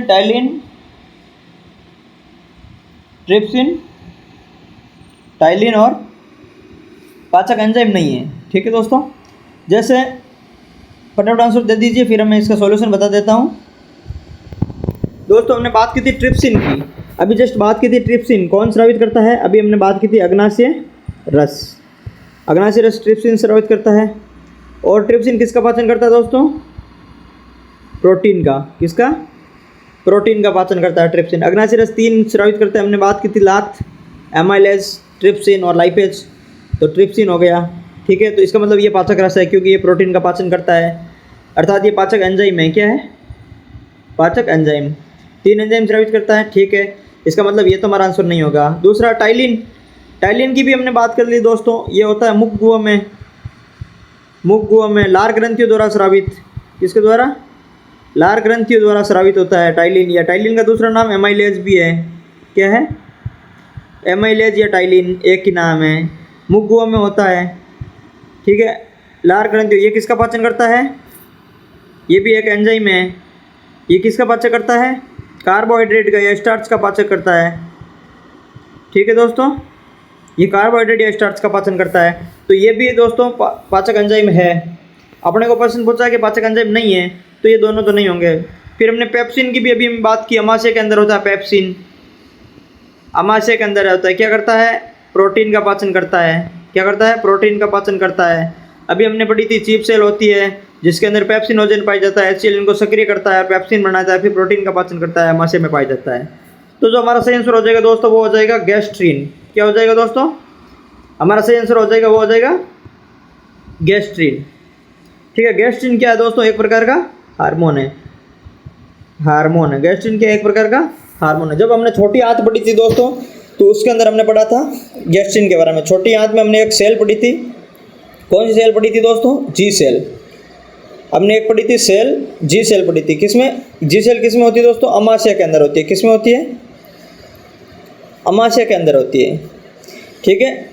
अमाशय के अंदर कौन सी सेल होती है दोस्तों? जी सेल होती है। जी सेल कौन सा हार्मोन स्रावित करता है? Gastrin hormone. कौन सा हार्मोन स्रावित करता है दोस्तों? गैस्ट्रिन हार्मोन स्रावित करता है। गैस्ट्रिन हार्मोन क्या करता है? अमाशय के अंदर पाचन का प्रारंभ करता है। अमाशय के अंदर पाचन का प्रारंभ कौन करता है दोस्तों? गैस्ट्रिन हार्मोन करता है। जब भोजन अमाशय के अंदर पहुंचता है तो किस अवस्था में पहुंचता है? बोलस अवस्था में पहुंचता है। मुख गुहा से पहुंचता है बोलस अवस्था में। जब भोजन अमाशय के अंदर पहुंचता है तो जो पाचन का प्रारंभ करने के लिए जो एक हार्मोन निकालती है जी सेल, उस हार्मोन का नाम है गैस्ट्रिन। तो इन्होंने प्रश्न पूछा है कि कौन सा पाचक एंजाइम नहीं है, तो जो गैस्ट्रिन है वो एक हार्मोन है, ठीक है, एक हार्मोन है। तो हमारा सही आंसर हो जाएगा गैस्ट्रिन। अगला प्रश्न है हमारा दोस्तों, मानव शरीर में प्रोटीन का पाचन, मानव शरीर में प्रोटीन का पाचन निम्नलिखित में से किस अंग में प्रारंभ होता है? मानव शरीर में किसका पाचन? प्रोटीन का पाचन। दोस्तों हमने बहुत बार बात कर ली है आज इस सेशन में कि प्रोटीन का पाचन कहाँ प्रारंभ होता है। हमने बात की थी कार्बोहाइड्रेट, हमारे पोषक तत्व है कार्बोहाइड्रेट का पाचन। कार्बोहाइड्रेट का पाचन कहाँ से प्रारंभ होता है? मुख गुहा से। मुख गुहा में कितना? 30% पाचन हो जाता है। फिर बाद में कहाँ पाचन होता है कार्बोहाइड्रेट का? छोटी आंत में। कहाँ पाचन होता है? छोटी आंत में। इनका पाचन कौन करता है? टाइलिन या एमाइलेज। कौन करता है? टाइलिन या एमाइलेज एंजाइम, ठीक है, इनकी सहायता से होता है। तो कार्बोहाइड्रेट का पाचन हो गया। फिर हमने बात की थी प्रोटीन का पाचन। तो प्रोटीन का पाचन कहाँ हुआ था दोस्तों? प्रोटीन का सबसे पहला पाचन होता है अमाशय के अंदर। अभी हमने बात की थी अमाशय के अंदर कुछ सेल्स होती है, जिसके अंदर एक सेल होती है मुख्य सेल। कौन सी सेल होती है? मुख्य सेल। अभी हमने बात की थी मुख्य सेल 3 प्रकार के एंजाइम स्रावित करती है, 3 प्रकार के एंजाइम स्रावित करती है। लेकिन वो एंजाइम किस अवस्था में होते हैं? निष्क्रिय अवस्था में होते हैं। 3 प्रकार के एंजाइम स्रावित करती है कौन सी? मुख्य सेल, वो निष्क्रिय अवस्था में होते हैं। तो उसके अंदर एक एंजाइम होता है पेप्सिनोजेन। हमने बात की थी पेप्सिनोजेन। पेप्सिनोजेन एंजाइम को सक्रिय कौन करता है दोस्तों? HCl है, वो इनको सक्रिय करता है। और वो किस में बदलता है? पेप्सिन एंजाइम में बदलता है। और पेप्सिन एंजाइम क्या करता है दोस्तों? प्रोटीन का पाचन करता है। सर्वप्रथम प्रोटीन का पाचन कहाँ होता है दोस्तों? अमाशय के अंदर होता है। तो हमारा सही आंसर हो जाएगा, इसका सही आंसर हो जाएगा दोस्तों डी। सर्वप्रथम प्रोटीन का पाचन कहाँ होता है? अमाशय में होता है, ठीक है दोस्तों। चलते हैं अगला प्रश्न पर। हमारा अगला प्रश्न है, कथन है हमारे आहार में सभी प्रोटीनों का पाचन केवल शुद्धांत्र में होता है। दोस्तों तो सभी प्रोटीनों का पाचन केवल शुद्धांत्र में होता है, पहला स्टेटमेंट ये हमारा गलत है। क्यों दोस्तों? सभी प्रोटीनों का पाचन कहाँ होता है? प्रोटीन के पाचन की शुरुआत ही अमाशय से होती है, ठीक है। फिर पाचन होता है वो छोटी आंत में होता है, ठीक है। अमाशय से शुरुआत होती है। अमाशय के अंदर पेप्सिन है, वो प्रोटीन को किस में बदल देता है? पेप्टोन में बदल देता है। फिर आता है छोटी आंत, छोटी आंत के अंदर आता है ट्रिप्सिन, हमने पढ़ा था, वो पेप्टाइड में बदल देता है ट्रिप्सिन, पेप्टोन को। फिर आता है छोटी आंत की इलियम भाग में। दोस्तों इलियम भाग में इरप्सिन होता है, इरप्सिन किस में बदल देता है? वो अमीनो अम्लों में बदल देता है। तो दोस्तों इसका 3-4 जगह प्रोटीन का पाचन होता है। तो सभी प्रोटीनों का पाचन यहाँ होता है, ये स्टेटमेंट हो गया गलत। अमीनो एसिड में बदल देता है, लास्ट में होता है अमीनो एसिड, ठीक है। पेप्टाइड को इरप्सिन बदलता है। फिर दूसरा कथन तो हमारा गलत हो गया दोस्तों। कारण क्या है? अब अग्नाशय से प्रोटीनों का पाचन करने वाली एंजाइम को शुद्धांत्र में छोड़ा जाता है। तो दोस्तों यह अभी हमने पढ़ा था, छोटी आंत का जो चित्र पढ़ा था कि भाई ये छोटी आंत है और ये अमाशय है और यहाँ है हमारी जो है अग्नाशय। तो अग्नाशय से जो स्रावित छोड़ा जाता है वो तो इसी में छोड़ा जाता है दोस्तों, ग्रहणी भाग में, ये हमने पढ़ा था दोस्तों। जो अग्नाशय से प्रोटीन का पाचन वाले कौन से होते हैं? 3 एंजाइम आते हैं। तो ट्रिप्सिन होता है, वो प्रोटीन का पाचन करता है। एमाइलेज और लाइपेज होता है साथ में। तो दोस्तों जो अग्नाशय से रस आता है वो सबसे पहले कहाँ? छोटी आंत में आता है, ग्रहणी भाग में आता है। तो कारण यही है कि अग्नाशय में प्रोटीनों का पाचन करने वाली एंजाइम को शुद्धांत्र में छोड़ा जाता है। ये एकदम कथन सही है। पहला स्टेटमेंट गलत है, दूसरा सही है। तो हमारा जो इसका सही आंसर हो जाएगा दोस्तों ये ए गलत है और आर सही है। हमारा सही आंसर हो जाएगा इसका डी। कौन सा आंसर सही हो जाएगा? हमारा डी। ए गलत है और आर सही है, ठीक है दोस्तों। चलते हैं अगले प्रश्न पर। अब हमारा प्रश्न नंबर 18 है, प्रोटीनों के पाचन में सहायक एंजाइम है। कौन सा? प्रोटीनों के पाचन में सहायक एंजाइम है। अभी हमने पढ़ लिया ये, जैसे ऑप्शन पढ़ लेते हैं दोस्तों इसका। यूरियस प्रोटीन का पाचन नहीं करता दोस्तों। ट्रिप्सिन हमने पढ़ लिया, ट्रिप्सिन प्रोटीन का पाचन करता है। ट्रिप्सिन कौन स्रावित करता है? अग्नाशय स्रावित करता है। अग्नाशय को पूर्ण पाचक रस कहते हैं। अग्नाशय 3 स्रावित करता है, लाइपेज, एंजाइम और ट्रिप्सिन। तो ट्रिप्सिन को इसका है प्रोटीन का पाचन करता है, बाकी ये प्रोटीन का पाचन नहीं करता। हमारा सही आंसर हो जाएगा बी। अगला प्रश्न है, स्टार्च को जल अपघटन से ग्लूकोज में बनाने वाला एंजाइम। स्टार्च को जल अपघटन से ग्लूकोज में बनाने वाला एंजाइम। दोस्तों स्टार्च को ग्लूकोज में कौन बदलता है? फटाफट इसका आंसर बता दो। अभी हमने 10 बार पढ़ लिया इसको, ये भी आरएस में आया हुआ सवाल है, तो फटाफट इसका आप आंसर दे दो। अभी हमने पढ़ा था मुख में पाचन होता है। स्टार्च का सबसे पहले कहाँ पाचन होता है? हमने पढ़ा था मुख में पाचन होता है, ठीक है। मुख में सबसे पहले किसका पाचन होता है? स्टार्च का। किसका होता है? कार्बोहाइड्रेट का पाचन होता है, ठीक है। कार्बोहाइड्रेट का पाचन कौन करता है? मुख के अंदर लार ग्रंथियाँ होती है। लार ग्रंथियाँ कौन स्रावित करती है? एमाइलेज या टाइलिन। किसका? एमाइलेज या टाइलिन। एमाइलेज या टाइलिन इसका पाचन करती है कार्बोहाइड्रेट का। किस में बदलती है? माल्टोज में। किस में बदलती है? माल्टोज में। फिर छोटी आंत में माल्टेज एंजाइम होता है, वो किस में बदल देता है इसको? माल्टोज ग्लूकोज में बदल देता है। क्या बदल देता है? ग्लूकोज में प्लस ग्लूकोज में, ग्लूकोज के 2 अणु में बदल देता है दोस्तों। तो ये हो गया हमारा कार्बोहाइड्रेट। क्या हो गया दोस्तों? कार्बोहाइड्रेट। तो कार्बोहाइड्रेट से कौन सा बनी? ग्लूकोज बनी। तो ग्लूकोज बनाने वाला एंजाइम कौन सा है दोस्तों? हमारा सही आंसर हो जाएगा एमाइलेज, बी। एमाइलेज, डी हमारा सही आंसर हो जाएगा, ठीक है। बात करते हैं अपना अगले प्रश्न पर। दोस्तों अगला प्रश्न है, निम्न में कौन से परिवर्तन में एंजाइम ट्रिप्सिन उत्प्रेरक का कार्य करता है? कौन सा है? कौन से परिवर्तन में एंजाइम, अभी एंजाइम पढ़ रहे हैं, भोजन के पाचन में सहायता करता है, ट्रिप्सिन उत्प्रेरक का कार्य करता है, ठीक है। तो दोस्तों ये इसमें है, जैसे ट्रिप्सिन का अभी हमने पढ़ा है। ट्रिप्सिन किसका काम करता है? प्रोटीन के पाचन का काम करता है। पहले बात है कि ट्रिप्सिन आया किसका काम करता है? प्रोटीन का पाचन करता है ट्रिप्सिन। याद कर लिया, ट्रिप्सिन है प्रोटीन का पाचन करता है। फिर ट्रिप्सिन छोड़ता कौन है? तो दोस्तों हमने पढ़ लिया कि ट्रिप्सिन को छोड़ता है अग्नाशय रस छोड़ता है, ये पूर्ण पाचक रस होता है। 3 छोड़ता है अग्नाशय रस, जिसमें तीसरा है ये ट्रिप्सिन, ठीक है। तो ट्रिप्सिन क्या करता है? प्रोटीन का पाचन करता है। इतनी बात क्लियर हो गई। अब पढ़ते हैं ऑप्शन। जैसे प्रोटीन को पेप्टोन में बदलना, तो दोस्तों प्रोटीन को पेप्टोन में कौन बदलता है? हमने बात की थी अमाशय के अंदर। अमाशय के अंदर सबसे पहले प्रोटीन का पाचन शुरू होता है और उसके अंदर होता है दोस्तों पेप्सिन एंजाइम। तो पेप्सिन एंजाइम वो क्या करता है? प्रोटीन को सबसे पहले पेप्टोन में बदल देता है, क्योंकि सबसे पहले पाचन कहाँ शुरू होता है? कहाँ शुरू होता है? इसी में होता है, ठीक है, अमाशय के अंदर। अमाशय के अंदर कौन सा होता है? पेप्सिन होता है। पेप्सिन किस में बदलता है? पेप्टोन में बदल देता है, ठीक है। उसके बाद में दूसरा कहाँ होता है दोस्तों? ट्रिप्सिन।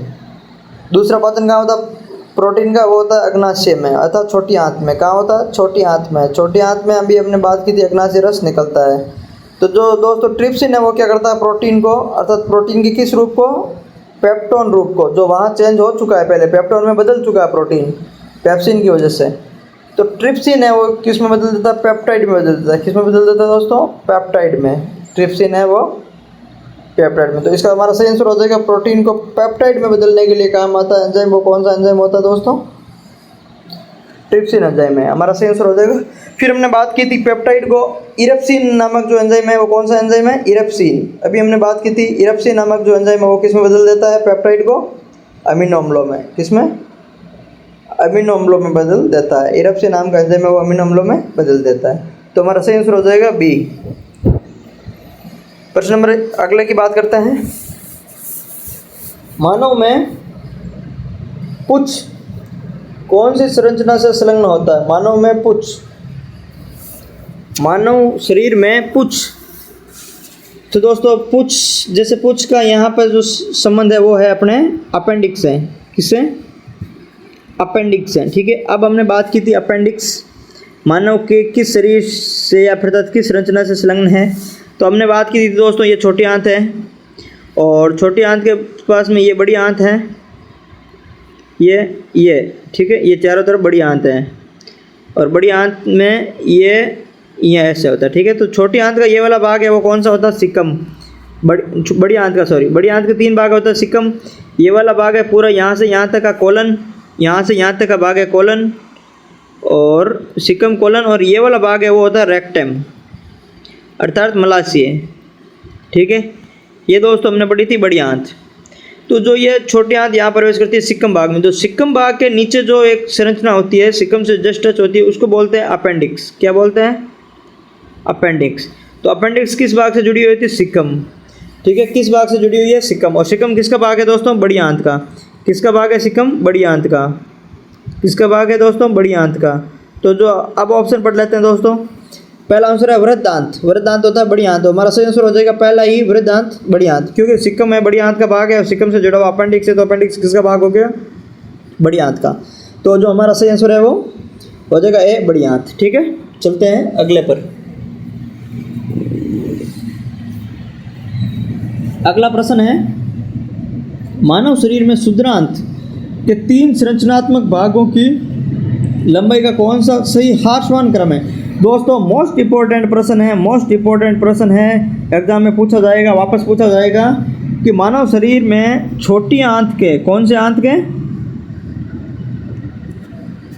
छोटी आंत के 3 जो भाग होते हैं, हमने पढ़ी थी छोटी आंत के 3 भाग होते हैं, कौन सी? ड्यूडेनम, जेजेनम और इलियम। हमने पढ़ा था डीजे ड्यूडेनम, जेजेनम, इलियम अर्थात ग्रहणी भाग हमने पढ़ा था।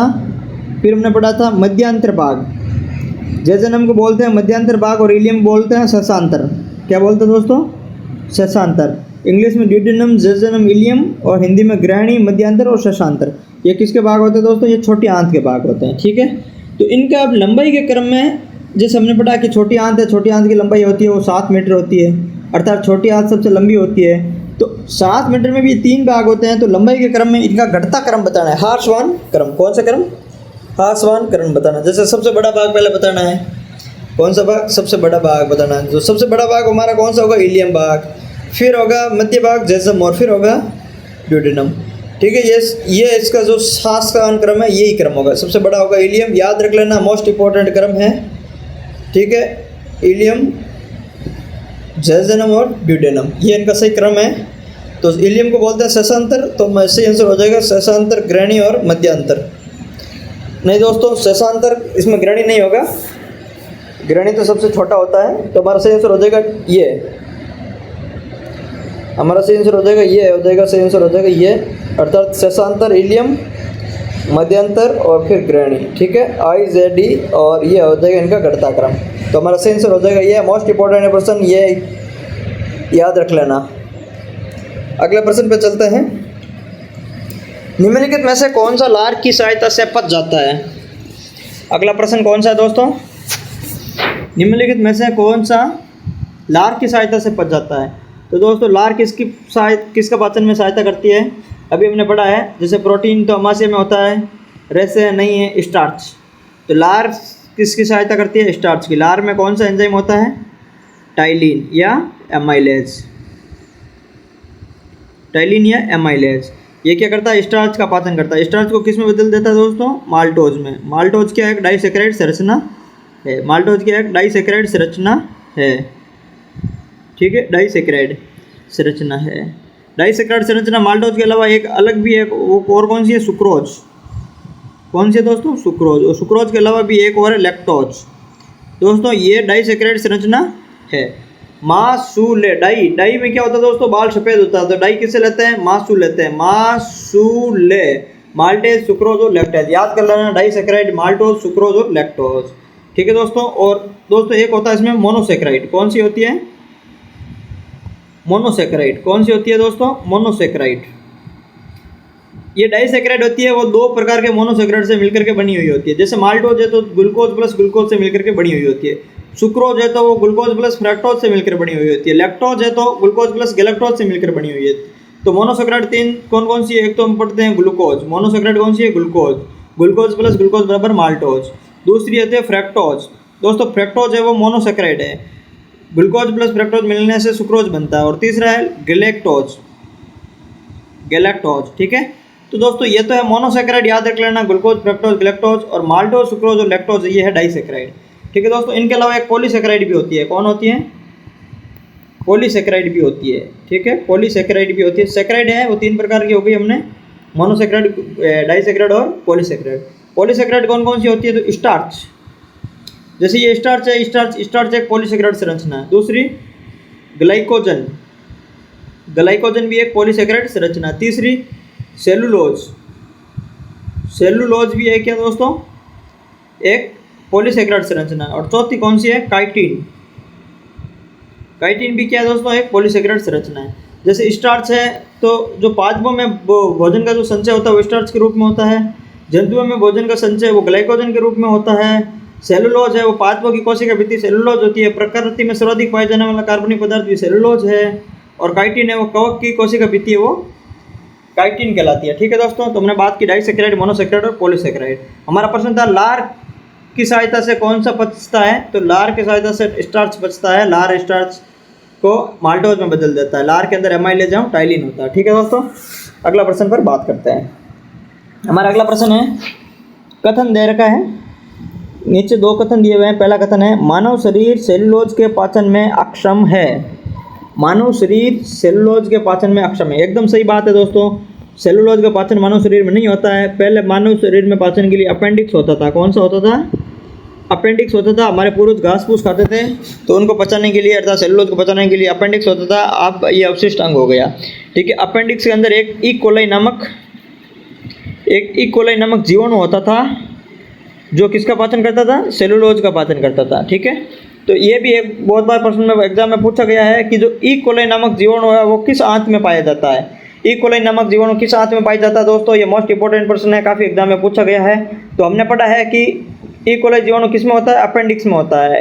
किसका पाचन करता है, सेलुलोज का पाचन करता है। अपेंडिक्स किसका भाग है, बड़ी आंत का भाग है। किसका भाग है दोस्तों, बड़ी आंत का भाग है। ठीक है, तो हमारा सही आंसर हो जाएगा ई कोलाई जीवाणु है वो किस में होता है, बड़ी आंत में होता है। सही आंसर हो जाएगा ई कोलाई जीवाणु बड़ी आंत। ठीक है, तो पहला कथन है मानव शरीर में सेलुलोज के पाचन में अक्षम है, तो पहला कथन तो हमारा सही है।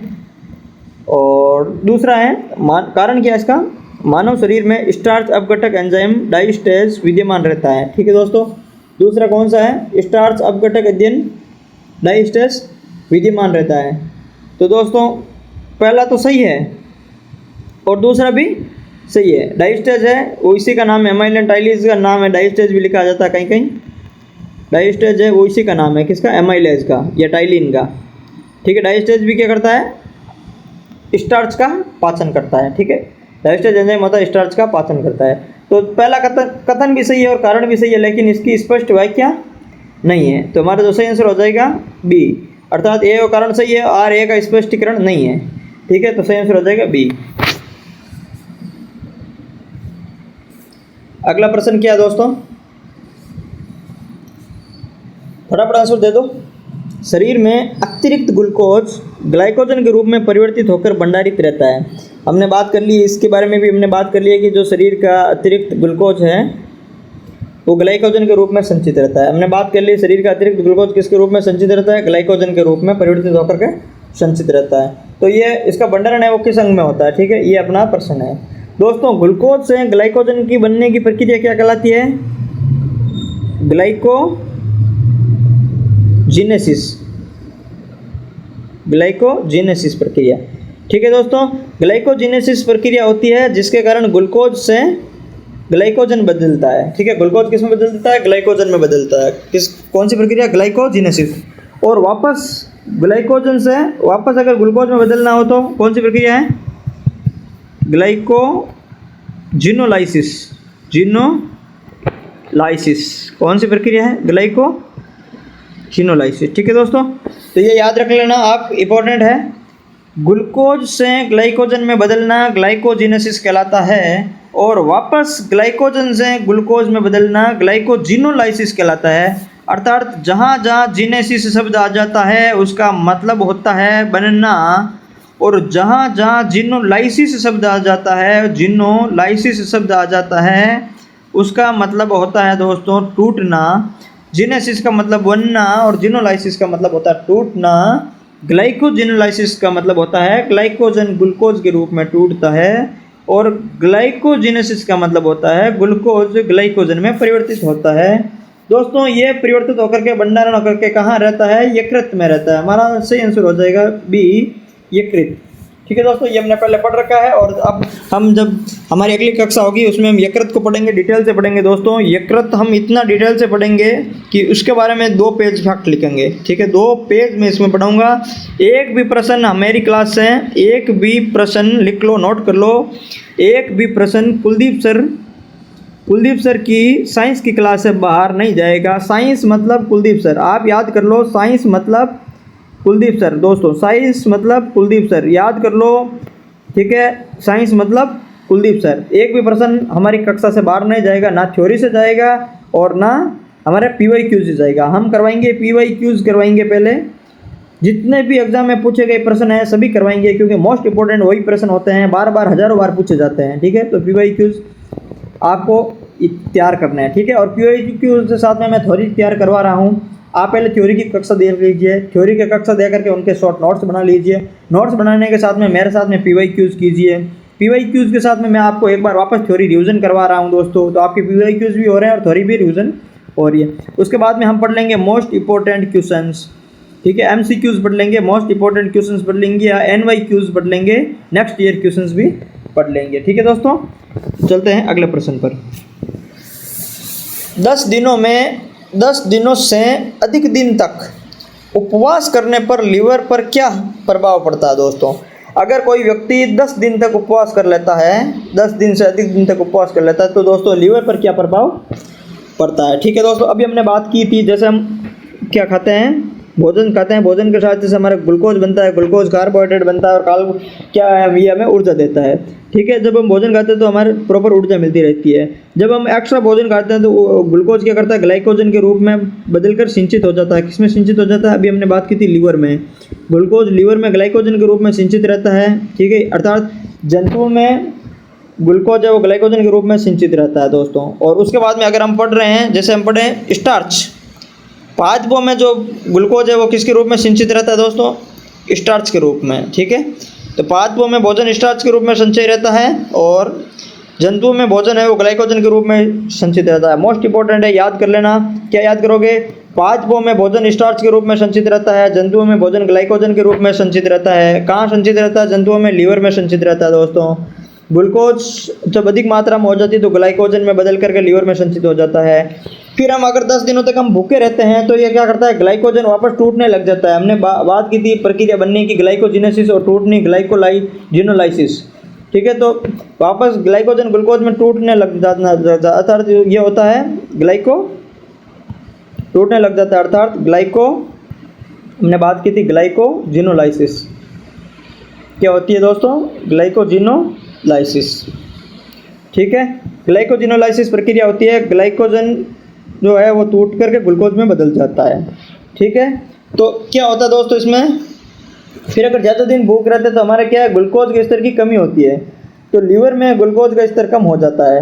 क्या ऐसे आंसर होता है कि इसमें लीवर में ग्लूकोज का स्तर कम हो जाता है? अधिक तो नहीं होता है, लीवर में ट्राइग्लिसराइड घटने लगता है, ठीक है दोस्तों।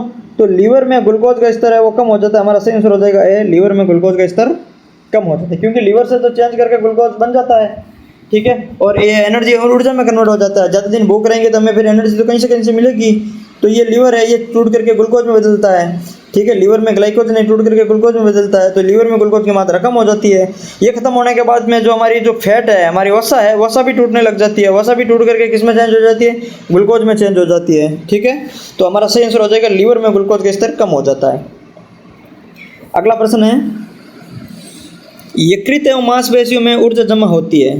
प्रश्न है, यकृत एवं मांसपेशियों में ऊर्जा जमा होती है, ठीक है। अगला प्रश्न क्या है दोस्तों? यकृत एवं मांसपेशियों में ऊर्जा जमा होती है। तो जैसे यकृत में कौन सी ऊर्जा जमा होती है और मांसपेशियों में भी कौन सा ऊर्जा जमा होती है? अभी हमने जस्ट पढ़ा था, ये भी BPSC में आया हुआ प्रश्न है। अभी हमने पढ़ा था यकृत में कार्बोहाइड्रेट के रूप में नहीं होती है, प्रोटीन के रूप में भी नहीं होती है, वसा के रूप में भी नहीं होती है, ग्लाइकोजन के रूप में दोस्तों। किसके रूप में? अभी जस्ट हमने पढ़ा था, यकृत में ग्लाइकोजन के रूप में ऊर्जा जमा होती है। हमने कहा था कि जंतुओं में भोजन ग्लाइकोजन के रूप में जमा होती है, पादपों में भोजन स्टार्च के रूप में जमा होती है। हमारा सही आंसर हो जाएगा डी। अगला प्रश्न है, मानव शरीर की सबसे बड़ी ग्रंथि कौन सी होती है? दोस्तों मानव शरीर की सबसे बड़ी ग्रंथि कौन सी होती है? तो मानव शरीर की सबसे बड़ी ग्रंथि कौन सी होती है दोस्तों? यकृत ग्रंथि है वो मानव शरीर की सबसे बड़ी ग्रंथि होती है। अब अगली कक्षा में हम पढ़ेंगे यकृत पढ़ेंगे, उसको हम डिटेल में यकृत का पोस्टमार्टम करेंगे और आपको बहुत शानदार बात बताएंगे। आप इस कक्षा को देखना मत भूलना, यकृत से एक भी प्रश्न आपके बाहर नहीं जाएगा। तो मानव शरीर की सबसे बड़ी ग्रंथि कौन सी है दोस्तों? यकृत ग्रंथि है। मानव शरीर की सबसे बड़ी ग्रंथि कौन सी है? यकृत ग्रंथि है। मिश्रित या जटिल ग्रंथि कौन सी होती है दोस्तों? अग्नाशय ग्रंथि होती है। ठीक है, तो आप याद रख लेना सबसे बड़ी ग्रंथि कौन सी है? यकृत ग्रंथि। हमारा सही आंसर हो जाएगा ए, यकृत ग्रंथि। अगला है मानव शरीर में सबसे बड़ी ग्रंथि। सेम प्रश्न वापस आ गया दोस्तों, ये प्रश्न आया था MPPC 1990 में और ये वापस आ गया 2016 में। MPPCS में भी आया था पहले 1990 में, वापस आ गया MPPCS में ही 2016 में। ठीक है, तो सबसे बड़ी ग्रंथि अभी हमने पढ़ लिया यकृत ग्रंथि है वो मानव शरीर की सबसे बड़ी ग्रंथि। याद रख लेना यकृत ग्रंथि मानव शरीर की सबसे बड़ी ग्रंथि होती है। यकृत का जो वजन होता है वो दोस्तों क्या होता है? 140 ग्राम। कितना होता है? 100। लीवर होता है, सॉरी लीवर का वजन होता है 1.5 किलो। लीवर तो सबसे बड़ी है। तो किडनी का वजन होता है वो 140 ग्राम होता है दोस्तों। जो दोस्तों यकृत है, यकृत का पढ़ रहे हैं हम, यकृत का वजन होता है 1.5 kg या करीब 3 पाउंड। पाउंड में पूछ ले तो 3 पाउंड और केजी में पूछ ले तो 1.5 kg। ठीक है, और 140 ग्राम किसका होता है दोस्तों? किडनी का। किसका होता है? किडनी या फिर वृक्क या फिर गुर्दा, उनका वजन कितना होता है? 140 ग्राम होता है। ये अपने उत्सर्जन तंत्र में पढ़ेंगे। फिलहाल इतना पढ़ो, यकृत का वजन 1.5 किलो और 3 पाउंड होता है। और यकृत हम अगली कक्षा में डिटेल से पढ़ेंगे आपको। ठीक है, अब निम्न अंगों में से पित्त का संचय किसमें होता है दोस्तों? किसमें? पित्त का संचय। अभी हमने पढ़ लिया पित्त का संचय किसमें होता है। हमने बहुत बार पढ़ लिया कि भाई पित्त रस होता है। पित्त रस होता है, क्या करता है? वसा का पायसीकरण करता है, छोटी आंत में भोजन को सारी रूप प्रदान करता है। और पित्त रस का जो निर्माण है हमने काफ़ी बार पढ़ लिया है। पित्त रस का निर्माण हमने बहुत बार पढ़ लिया। किसमें होता है दोस्तों? लीवर में होता है या फिर यकृत में होता है।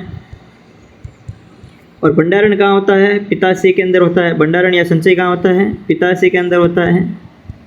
ठीक है दोस्तों, पित्ताशय के अंदर होता है। तो ऑप्शन हमारा सही आंसर हो जाएगा डी, पित्ताशय। डी पित्ताशय RS में आया हुआ प्रश्न है। ठीक है, बात करते हैं अगले प्रश्न की। शरीर के किस भाग में पित्त का निर्माण होता है दोस्तों? शरीर के किस भाग में पित्त का निर्माण होता है? ठीक है, अभी हमने बात की थी, जस्ट पीछे वाले प्रश्न में बात की थी, लीवर या यकृत में पित्त का निर्माण होता है। बस सीधा सा प्रश्न हो गया। अब हमने सब कुछ पढ़ लिया दोस्तों, 1 सेकंड भी नहीं लगता प्रश्न बनाने में। ठीक है, फटाफट आप आंसर देते जाओ, बस अब सब कुछ पढ़ा हुआ है आपके, नया कुछ प्रश्न आ ही नहीं रहा हमारे। पित्ताशय में उपस्थित पत्थर निम्नलिखित में से किसका पाचन प्रभावित करता है? दोस्तों ये भी हमने पढ़ लिया था, हमारे थ्योरी में हमने पढ़ लिया था। जब पित्ताशय में पत्थर हो जाता है तो क्या करता है? पित्ताशय को डॉक्टर निकाल देता है। क्या करता है दोस्तों? निकाल देता है। जब पित्ताशय में पथरी होती है तो डॉक्टर क्या करता है? पित्ताशय में पथरी होते है तो डॉक्टर क्या करता है दोस्तों? पित्ताशय को ही निकाल देता है। ठीक है, जब पित्ताशय में पथरी होती है तो डॉक्टर पित्ताशय को निकाल देता है। और डॉक्टर कहता है, क्या कहता है? वसा कम खाने को कहता है। क्यों? क्योंकि पित्ताशय क्या काम करता है? वसा का पायसीकरण करता है। क्या करता है? वसा का पायसीकरण करता है। ठीक है, तो डॉक्टर कहता है कि आप भाई वसा कम खाओ। क्या खाओ? वसा कम खाओ। क्यों? क्योंकि आपका भाई पित्ताशय वो हमने निकाल दिया। अब पित्ताशय जब नहीं होगा तो वसा का पायसीकरण नहीं होगा, अर्थात वसा छोटे छोटे टुकड़ों में टूटेगी नहीं, तो वसा का पाचन नहीं होगा। इसलिए वो कह रहा है कि भाई वसा आपको नहीं खानी है। ठीक है, तो ये किसका पाचन को प्रभावित करता है दोस्तों? ये वसा के पाचन को प्रभावित करता है। हमारा सही आंसर हो जाएगा बी, वसा। ठीक है, किसके पाचन को प्रभावित करता है दोस्तों? बी, वसा का पाचन को। ठीक है, ये प्रश्न 2 बार आप पूछा गया है। अगला प्रश्न पर चलते हैं। अगला प्रश्न है दोस्तों मिलान करने वाला है, बेहतरीन प्रश्न है, बहुत शानदार प्रश्न है, आप सब लोगों को आता है, आप लोगों ने पढ़ा भी है इसको। ठीक है, चलो तो हमारा अगला प्रश्न है, निम्न सूची 1, 2 को सुमेल गिरना है, सूचियों के नीचे कोड का प्रयोग करते हुए सही उत्तर देना है। ठीक है, जैसे पहले सूची एक तरफ तो विटामिन, एंजाइम, हार्मोन व प्रोटीन है, और दूसरी तरफ है पेप्सिन, कैरोटीन, किरेटिन और टेस्टोस्टेरोन और प्रोजेस्टेरोन। इनमें मिलाना है कौन सा हार्मोन है, कौन सा एंजाइम है, कौन सा प्रोटीन है। ठीक है दोस्तों, बहुत सिंपल है, आसान है, फटाफट इसका आंसर दे दो।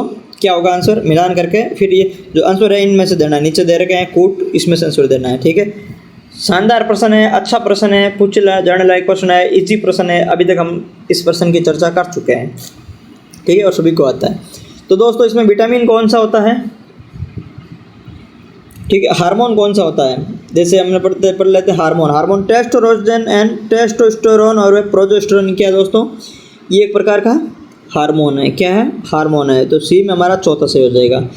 दोस्तों फिर हमारा आता है एंजाइम। एंजाइम हमने पढ़ा था पेप्सिन एंजाइम है, वो पेप्सिन पढ़ा था, प्रोटीन का पाचन करने में काम आता है पेप्सिन एंजाइम। सही हो जाएगा। प्रोटीन कौन सा है दोस्तों?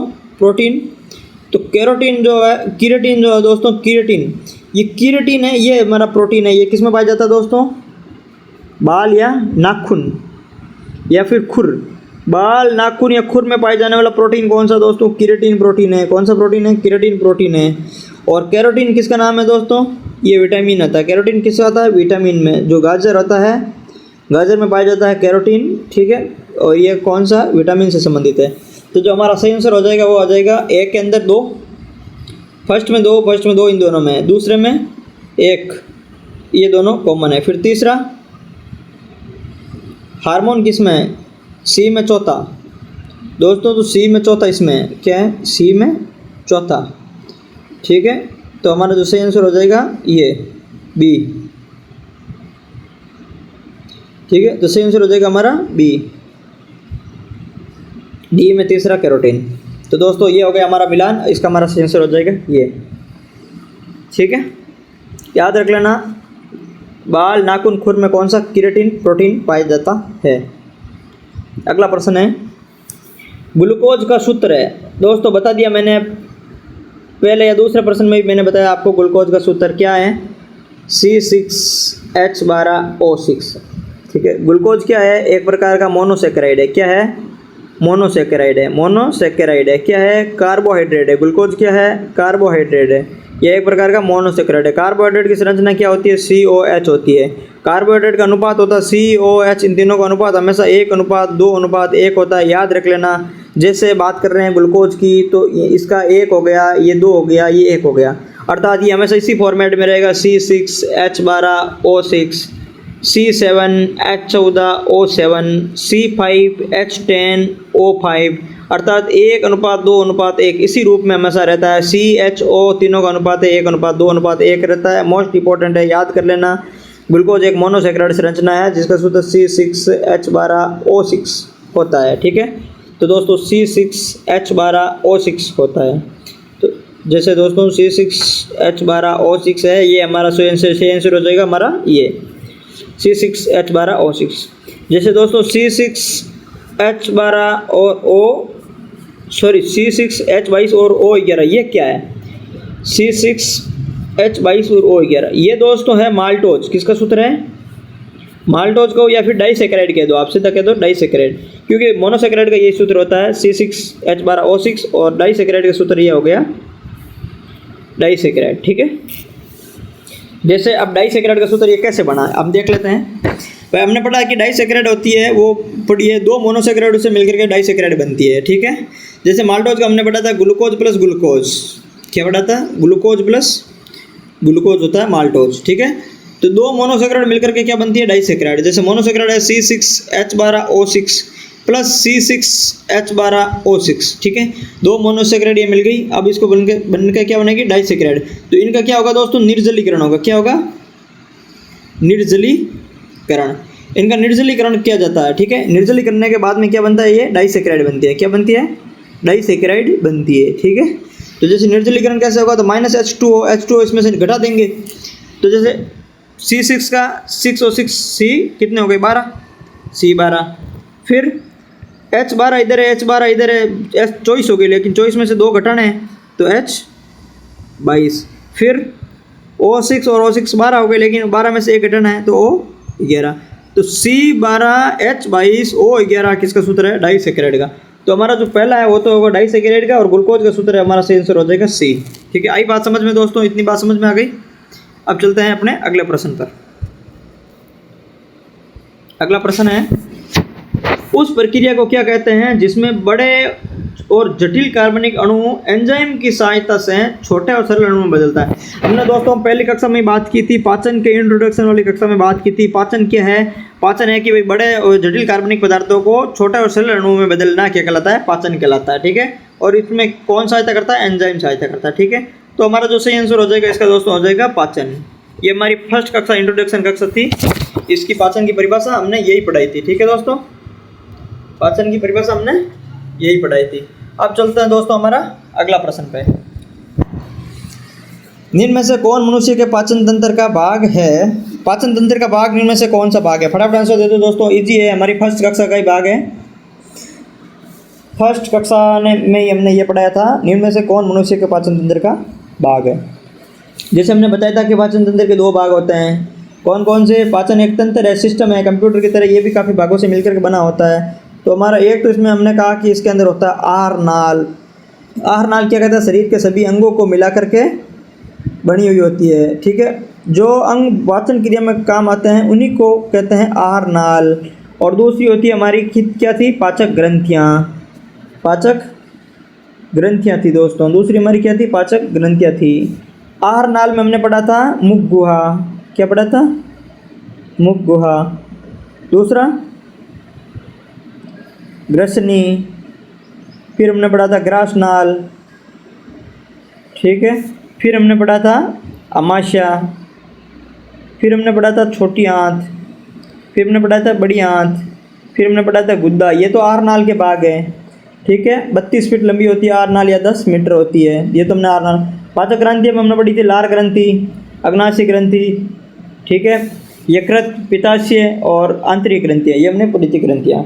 तो पाचन तंत्र के भाग एक तो पाचक ग्रंथियाँ हो गई, एक आहार नाल हो गया। तो आहार नाल हमारा भाग है, पाचन ग्रंथियाँ भी भाग है, हृदय भाग है वो हमारा नहीं है, हृदय इसका भाग नहीं है। तो हमारा जो इसका सही आंसर हो जाएगा ए और सी दोनों। सही आंसर हो जाएगा दोस्तों इसका ए और सी दोनों। आहार नाल भी है और पाचन ग्रंथियाँ भी है। मनुष्य में आहार नाल की लंबाई कितनी होती है? जस्ट अभी मैंने बताया 1 सेकंड पहले, आहार नाल की लंबाई होती है लगभग 9 मीटर, ठीक है दोस्तों। 32 फीट लिखा आता है कहीं कहीं पर, या फिर 33 फीट भी लिखा आता है कहीं कहीं पर, और या फिर 9 या फिर 10 मीटर ये भी लिखा आता है, ठीक है। तो आहार नाल, कंप्लीट आहार नाल जो मुख गुहा से शुरू होकर के, कहाँ से शुरू होगी? मुख गुहा से शुरू होकर के कहाँ तक के है? गुद्दा तक कंप्लीट जो है उसको आहार नाल कहते हैं। आहार नाल की लंबाई लगभग 9 मीटर होती है। अभी हमने पिछले प्रश्न में बात की थी, सही आंसर हो जाएगा हमारा बी। मनुष्य में आहार नाल कहाँ से शुरू होती है और गुद्दा में समाप्त हो जाती है? अभी जस्ट मैंने बता दिया दोस्तों इसका आंसर। कहाँ से शुरू होती है? फटाफट कमेंट करो।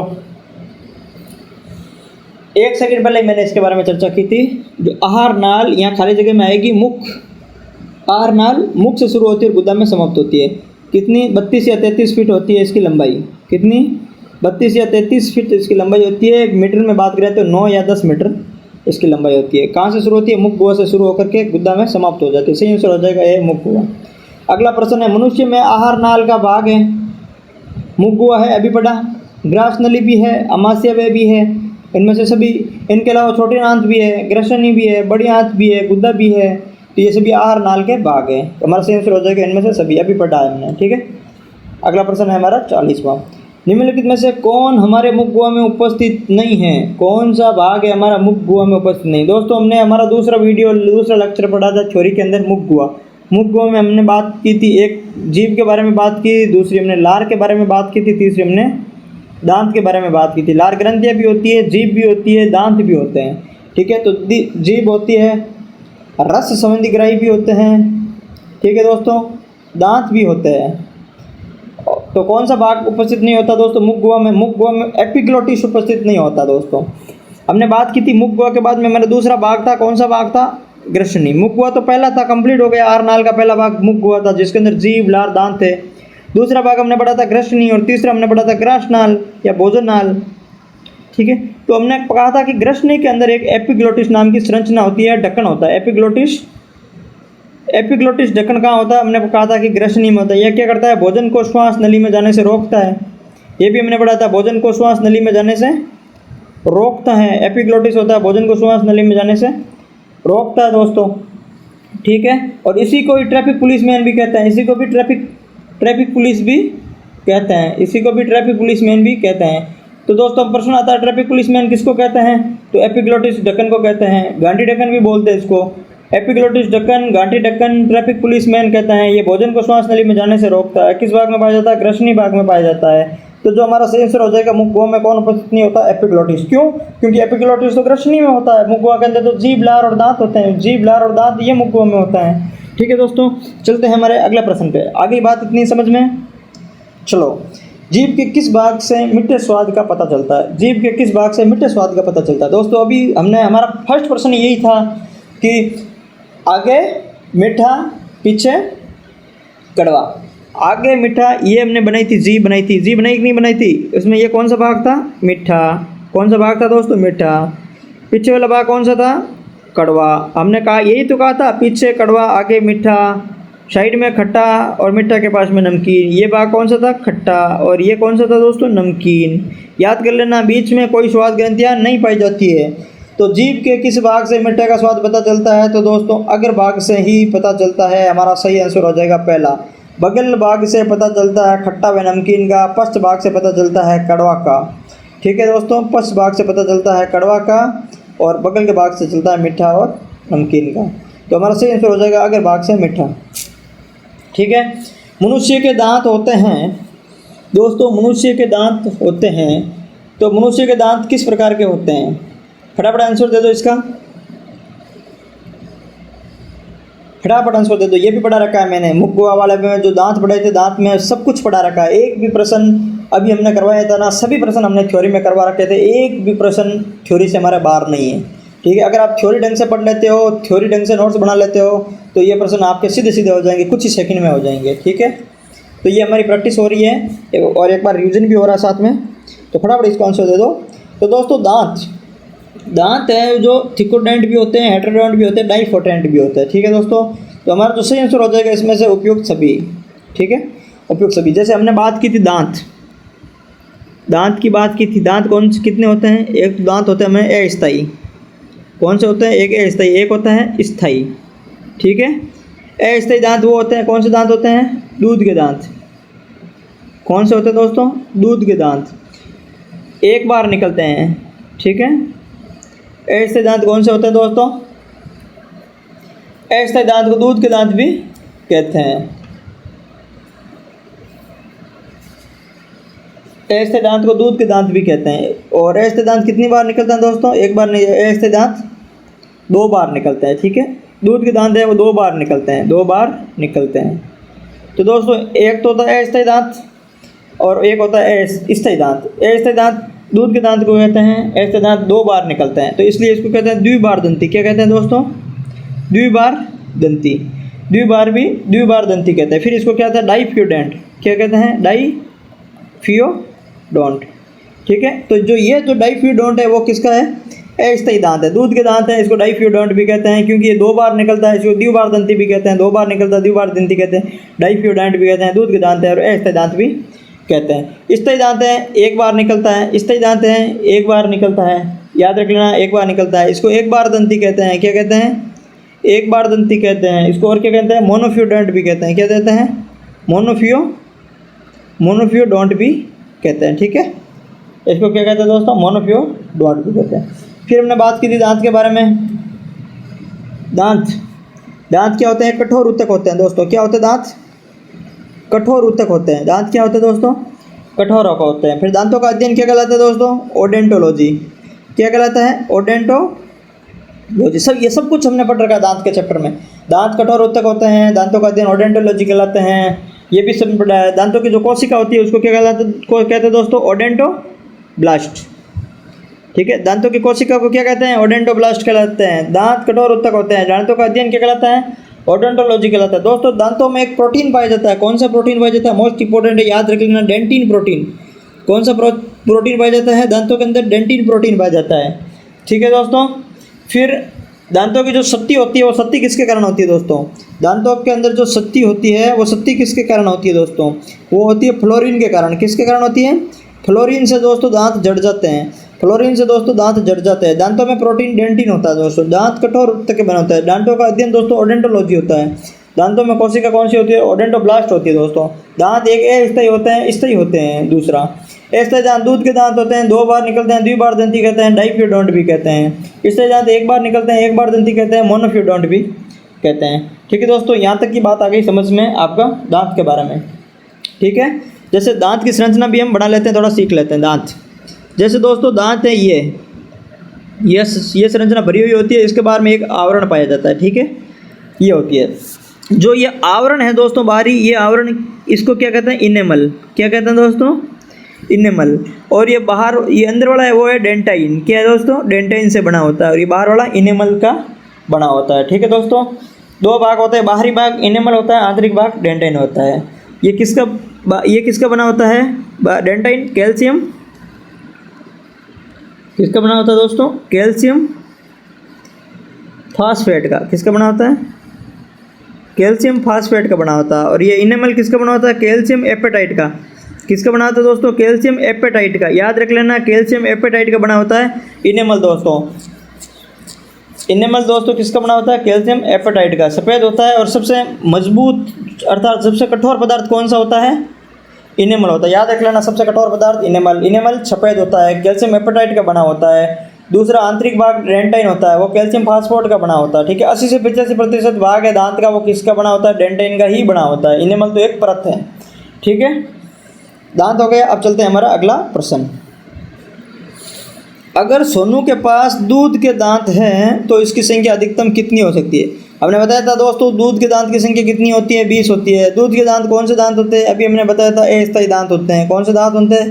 अस्थायी दांत होते हैं। अस्थायी दांत कौन से होते हैं? डाइप्योडेंट होता है, 2 बार निकलते हैं और इनकी संख्या कितनी होती है? 20 होती है।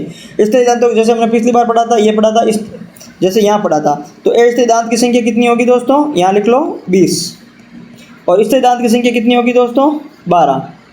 स्थायी दांत की संख्या कितनी होगी? 12 और अस्थायी संख्या की 20।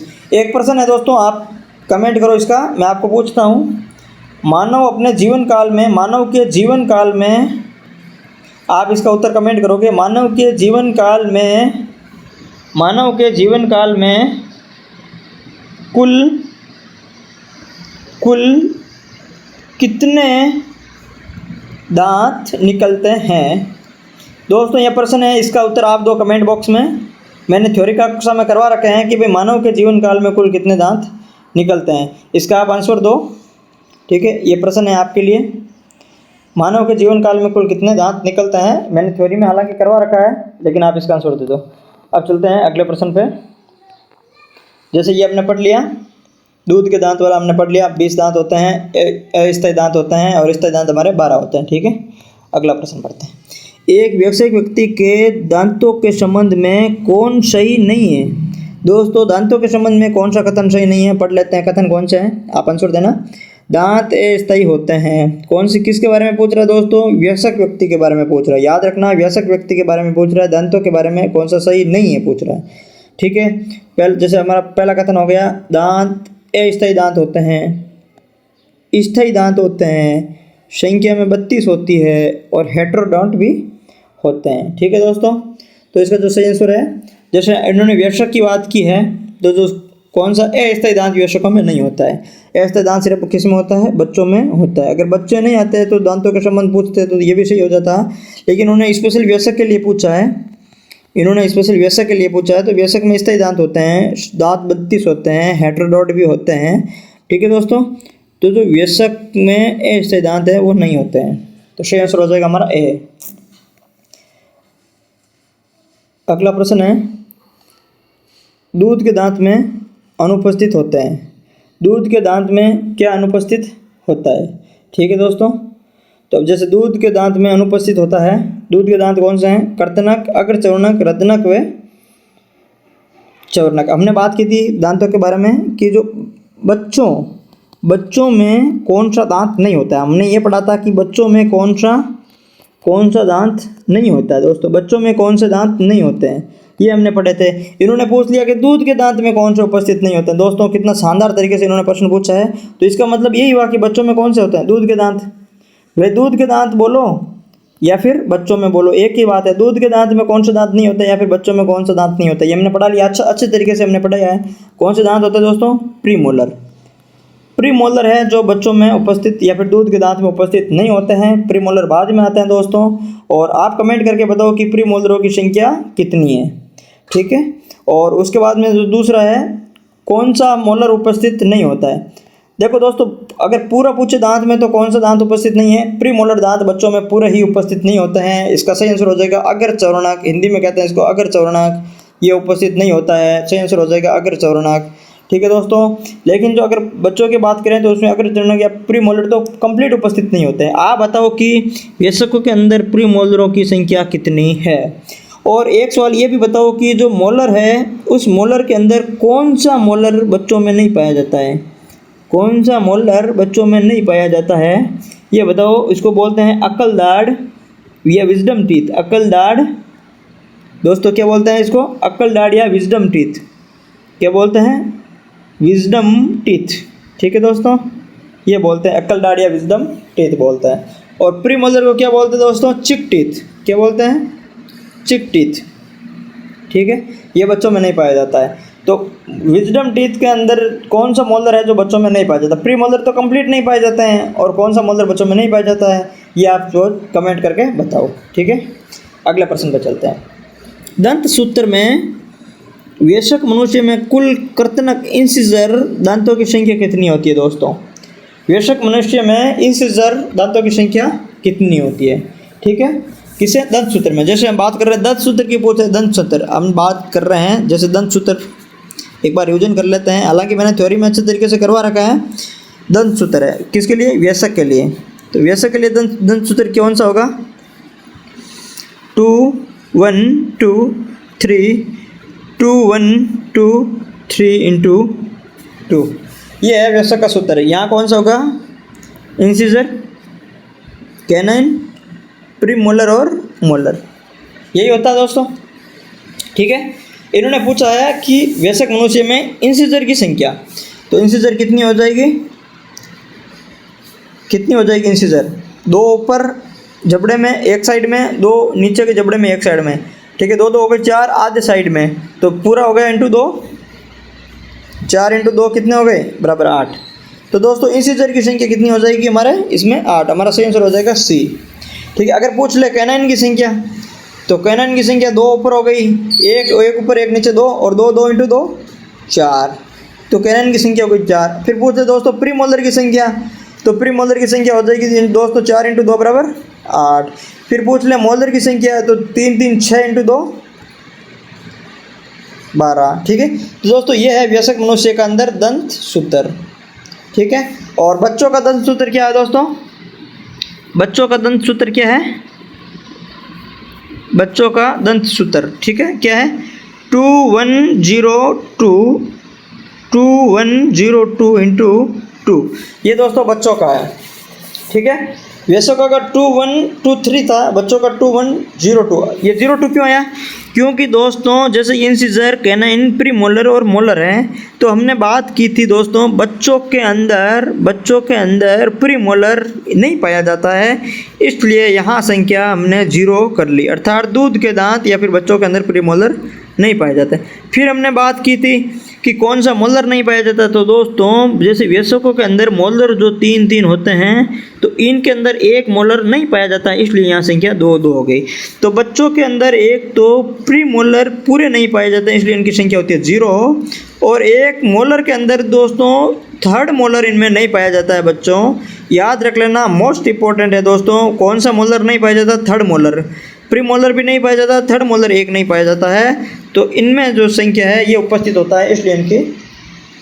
ठीक है, अब जैसे इनमें 20 दांत कहते हैं, हमारे जैसे दांत हो गए 32, 8 4 12 4 16 मतलब 20 और 12 32। वयस्कों के तो इस सूत्र से बन जाते हैं कितने दांत, 32 दांत बन जाते हैं इस सूत्र से।